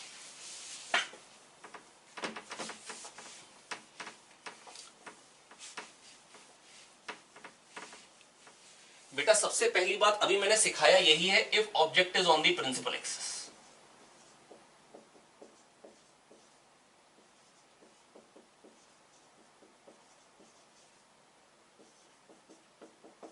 ठीक है, तो मैंने सिखाया यही। सबसे पहले मैंने क्या बोला, ऑब्जेक्ट की वेलोसिटी के कंपोनेंट ले लो, किस किस डायरेक्शन में, ऑब्जेक्ट की वेलोसिटी के 2 कंपोनेंट ले लो, ऑब्जेक्ट की velocity in longitudinal direction, object की velocity in transverse direction.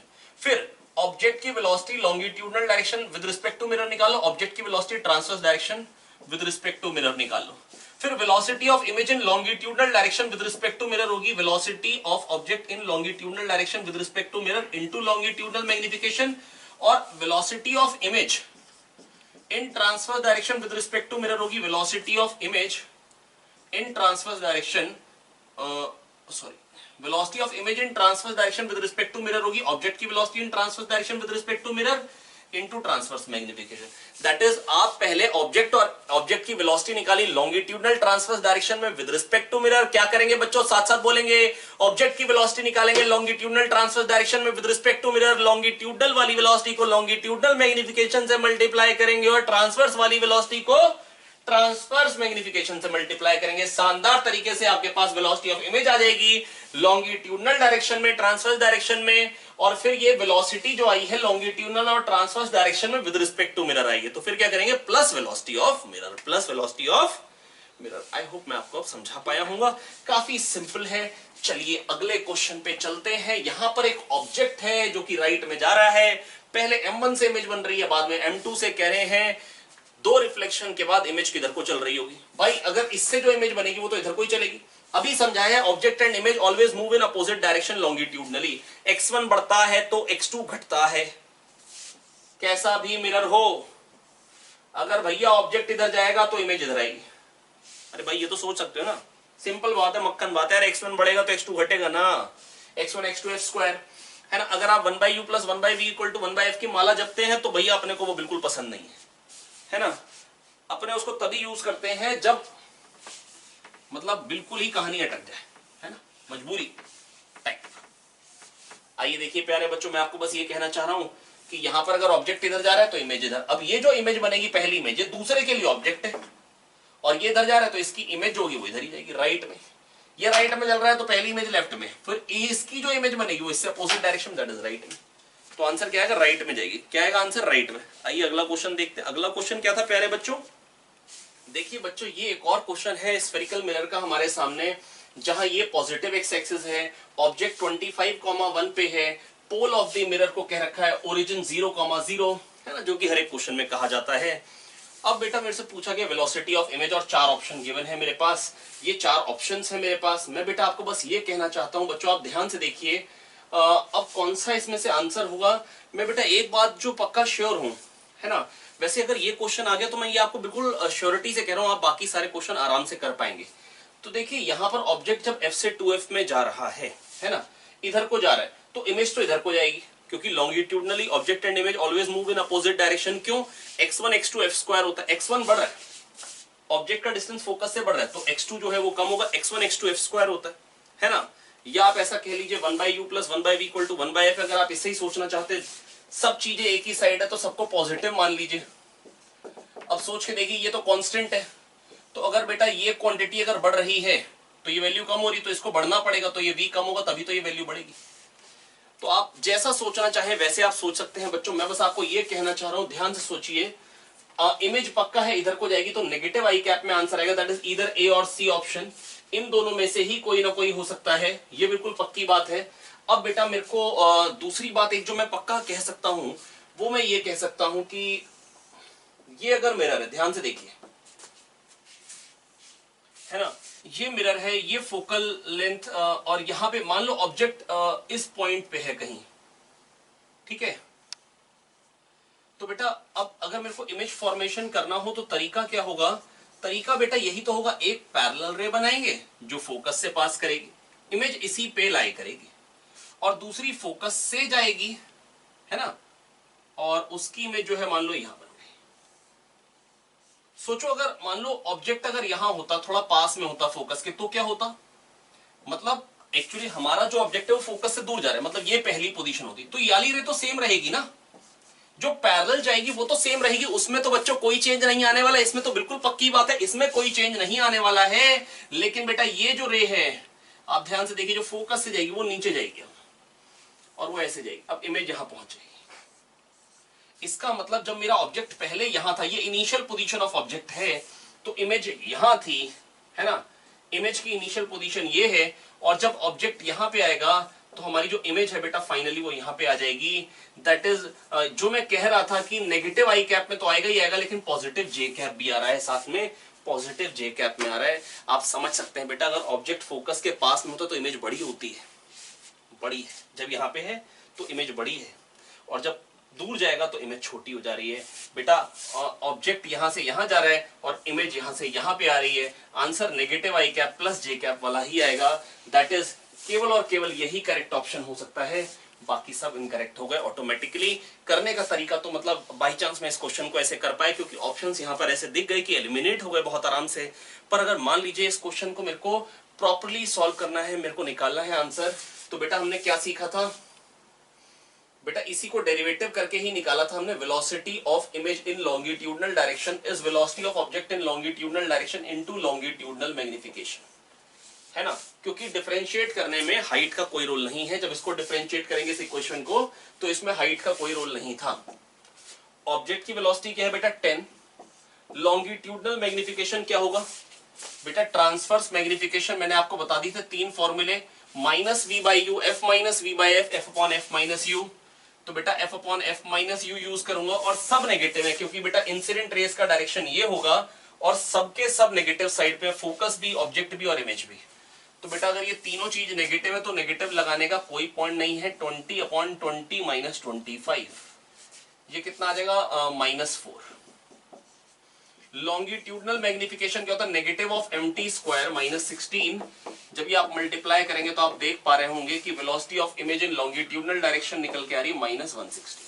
Object की वेलोसिटी तो है ही लॉन्गिट्यूडनल डायरेक्शन में, और लॉन्गिट्यूडनल मैग्निफिकेशन आ गया बेटा ट्रांसवर्स मैग्निफिकेशन के स्क्वायर का नेगेटिव, जो कि आ गया -16। तो ये -160 आ गया। आई होप आपको समझ में आ गया होगा बच्चों। अब बेटा ये तो देखो, ये चीज तो मिल भी गई, -160 भी एक ही में था। अगर मान लो आप +8 जे कैप नहीं चेक कर पाते तो भी। अब बात रही बेटा ट्रांसवर्स डायरेक्शन में जो वेलोसिटी होगी, अब बेटा बात रही जो ट्रांसवर्स डायरेक्शन में इमेज की वेलोसिटी होगी उसको कैसे निकालेंगे। देखिए बेटा मैं बस आपको ये कहना चाह रहा हूं, HI/HO होता है MT, HI/HO होता है MT। अब MT को -V/U कहिए, F-V/F कहिए, F/F - U कहिए, है ना। अगर मेरा ओपिनियन मांगेंगे तो मैं कहूंगा F-V/F कह दीजिए, है ना। मैं ऐसा क्यों कह रहा हूं, आप F/F - U कहिए, जो मर्जी कहिए, आपका आंसर बिल्कुल सही आएगा, कोई दिक्कत नहीं आएगी। मैं ऐसा इसलिए कह रहा हूं बच्चों क्योंकि अगर u नीचे आएगा तो डेरिवेटिव करने में उसका स्क्वायर आएगा और फिर du/dt आएगा, और ऊपर होगा तो बड़ा सिंपल रह जाएगा, है ना।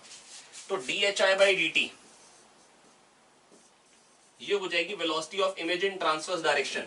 HO उधर ले गए, HO कांस्टेंट है, इस क्वांटिटी का डेरिवेटिव है, F/F तो 1 हो गया 0, माइनस dV/dt अपॉन F। ठीक है।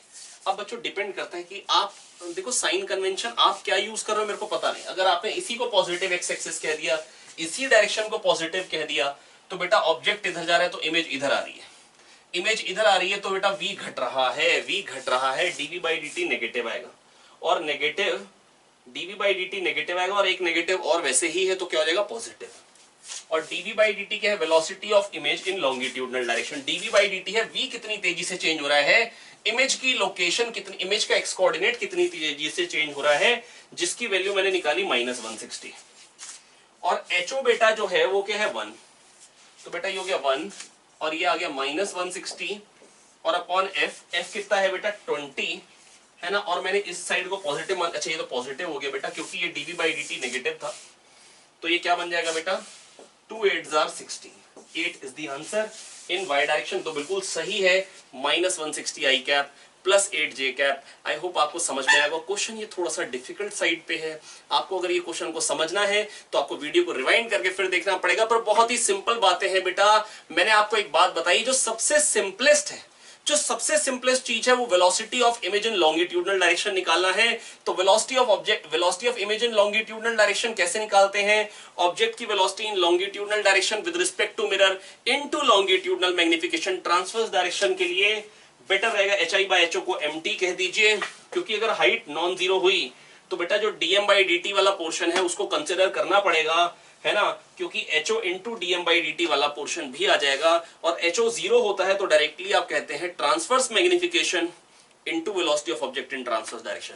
मतलब velocity of object in transverse direction into transverse magnification सही आंसर देगा, पर किस सिचुएशन में सही देगा, वो केवल और केवल एक ही सिचुएशन में देगा सही, और वो सिचुएशन है कि जब, वो सिचुएशन है जब HO 0, क्योंकि अगर HO 0 हुआ तो बेटा ये है MT। मैं फिर बता देता हूं, HI/HO है MT, HI equal to MT into HO। तो dHI/dt velocity of image in transverse direction is MT into dHO/dt which is velocity of object in transverse direction plus HO into d/dt of m। अब बेटा ये कब लेने की जरूरत है, इस पॉइंट को कब लेने की जरूरत है, जब HO 0 ना हो। जब 0 होगा HO तो डायरेक्टली यही हो जाएगा। इफ HO is 0 तो यही आ जाएगा answer. velocity of image in transverse direction is velocity of object in transverse direction into transverse magnification।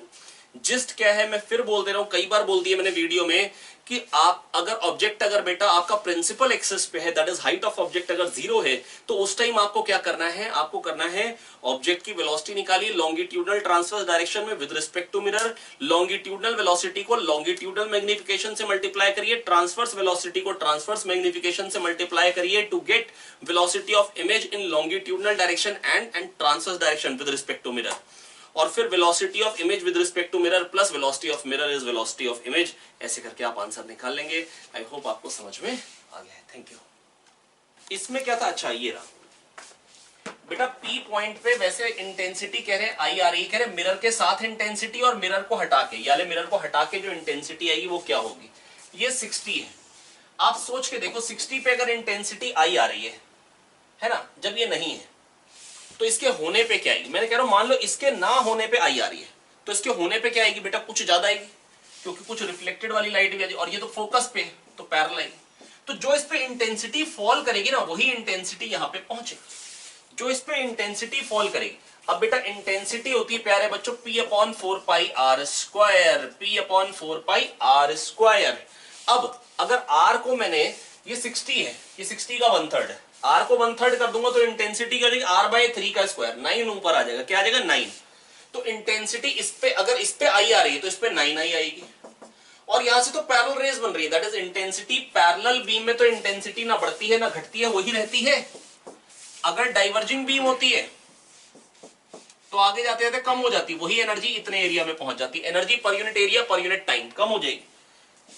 Converging beam होगी तो बेटा आगे जाते जाते इंटेंसिटी बढ़ती है और फिर अपने आप वो तो कन्वर्जिंग के बाद फिर वो डाइवर्जिंग बन गई तो डाइवर्जिंग वाली प्रॉपर्टी आ जाएगी, आगे जाते जाते इंटेंसिटी जो है वो कम होगी।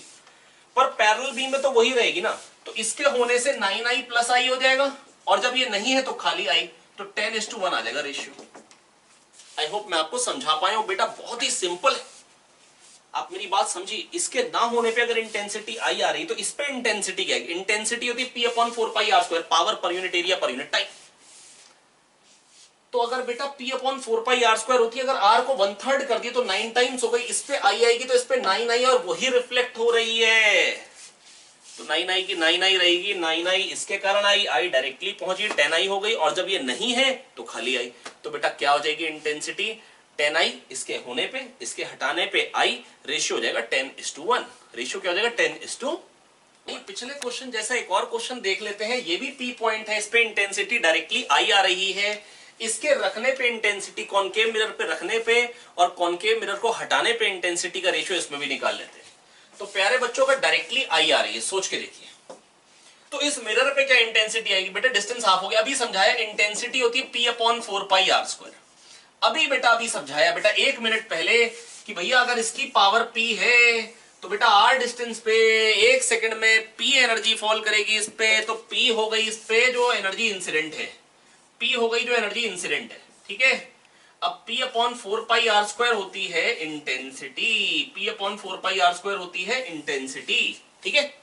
अब प्यारे बच्चों मैं आपको ये कहना चाह रहा हूं कि इंटेंसिटी होती है P/4πr², इंटेंसिटी होती है प्यारे बच्चों P/4πr², और अगर ये है इंटेंसिटी, ध्यान से सुनेंगे मेरी बात को। अब क्योंकि बेटा 1 सेकंड में जो एनर्जी आ रही है वो P आ रही है, तो बेटा 4πr² एरिया पे तो 1 एरिया पे 1 सेकंड में P/4πr², r हो गया हाफ 60 से 30, तो इस पे आएगी 4i, ठीक है। पर बेटा जो इस पे 4i आएगी, अब ध्यान से देखो, ये 30 पे ऑब्जेक्ट है तो इसकी इमेज कहां बनेगी, पहले तो ये समझेंगे। इधर जो इमेज बनेगी बेटा वो इससे 60 पे बनेगी। ये तो बेटा ना ऐसी कैलकुलेशन है जो गांव का बच्चा जानता होता है। आइए बेटा मैं आपको बताता हूं, बेटा फोकस जो है 20 पे, तो फोकस से डिस्टेंस हो गया 10, बेटा 30 है ना, अभी क्या बताया कि फोकस से डिस्टेंस हो गया 10, x1 x2 होता है f² हो गया 20² 400, x2 आ गया 40, यहां से 40 पे है तो यहां से 60 पे हो गया, 60 पे बन गई इमेज। अब देखो बेटा जो इतने एरिया में थी वो यहां पे इतने एरिया पे, कम एरिया में, और अगर आप बहुत ध्यान से देखो बेटा ये 60 है और ये 30 है, टोटल तो 90 था, तो जो r रेडियस पे थी एनर्जी वो r/2 पे पहुंच गई, इसका मतलब 1/4 एरिया में आ गई, वही एनर्जी अगर 1/4 एरिया में आ गई तो इंटेंसिटी 4 टाइम्स हो गई, तो इस पे अगर 4 आई थी तो उसके कारण रिफ्लेक्टेड वाले की इंटेंसिटी 16 आई हो गई। आप मेरी बात समझने के लिए समझिएगा बेटा बहुत ध्यान से, मैं आपको बताना चाह रहा हूं बच्चों, बहुत ही सिंपल बात बताना चाह रहा हूं। मैं ये कह रहा हूं कि अगर डायरेक्टली आई आ रही थी तो इस पे तो 4i आएगी, क्योंकि डिस्टेंस हाफ है, इंटेंसिटी 4 टाइम्स हो गई। अब लेकिन वो जो r रेडियस पे एनर्जी आ रही थी, आप समझिए वो जो 60 पे ये इमेज बनी 60 पे, और वही एनर्जी रिफ्लेक्ट होकर कहां पहुंच गई r/2 रेडियस पे। कैसे पता लग रहा है, क्योंकि ये 60 पे बनी इमेज, वो कैसे पता लगा, ऑब्जेक्ट था 30 पे तो फोकस से डिस्टेंस हो गया 10x2 f² 20² 400, 10 कट गया, 10 कैसे आया बेटा, फोकस से डिस्टेंस 10 हो गया ना, फोकस 20 है ना, कोई साइन कन्वेंशन नहीं, मस्ती वाला मेथड है यार ये, है ना। अब प्यारे बच्चों x2 आ गया 40, यहां से 40 डिस्टेंस है तो यहां से 60 हो गया, अब ये 60 है ना, तो ये 30 बचा आगे, क्योंकि टोटल 90 है बीच का डिस्टेंस इन दोनों के। तो r रेडियस पे जो एनर्जी थी मैं कह सकता हूं बेटा ये 60 पे है, तो 30 पे क्या हो जाएगा r/2। ध्यान से समझिए बेटा, सिमिलर ट्रायंगल है बेटा, ये 60 पे r है तो 30 पे r/2 होगा, स्ट्रेट लाइन है, सिमिलर ट्रायंगल है, तो ये r/2 1/4 एरिया में वही एनर्जी आ रही है, तो वही एनर्जी अगर 1/4 एरिया में आ रही है तो इंटेंसिटी उसकी भी 4 टाइम्स हो गई, ये energy per unit area per unit time. तो बेटा मैं आपको ये कह रहा हूं, इस पे 4 आई है तो इस पे रिफ्लेक्टेड वाले की इंटेंसिटी क्या आ गई 16 आई, 16 आई ये हो गई, और आई डायरेक्ट पहुंच ही रही थी, और जब ये नहीं है तो खाली आई, तो रेशियो क्या हो जाएगा 17:1। 17:1। इस तरीके से अगर आप सोचेंगे सारे के सारे क्वेश्चन बन जाएंगे, भले लेंस के बनेंगे, भले स्फेरिकल रिफ्रैक्टरी सरफेस पे इसी टाइप का क्वेश्चन बनाएंगे तो बहुत आराम से आप कर डालेंगे। सोचने का तरीका यही रहेगा, एक क्वेश्चन कर लेंगे सारे बन जाएंगे, लेकिन कॉन्सेप्ट आपका पूरा क्लियर हो जाना चाहिए।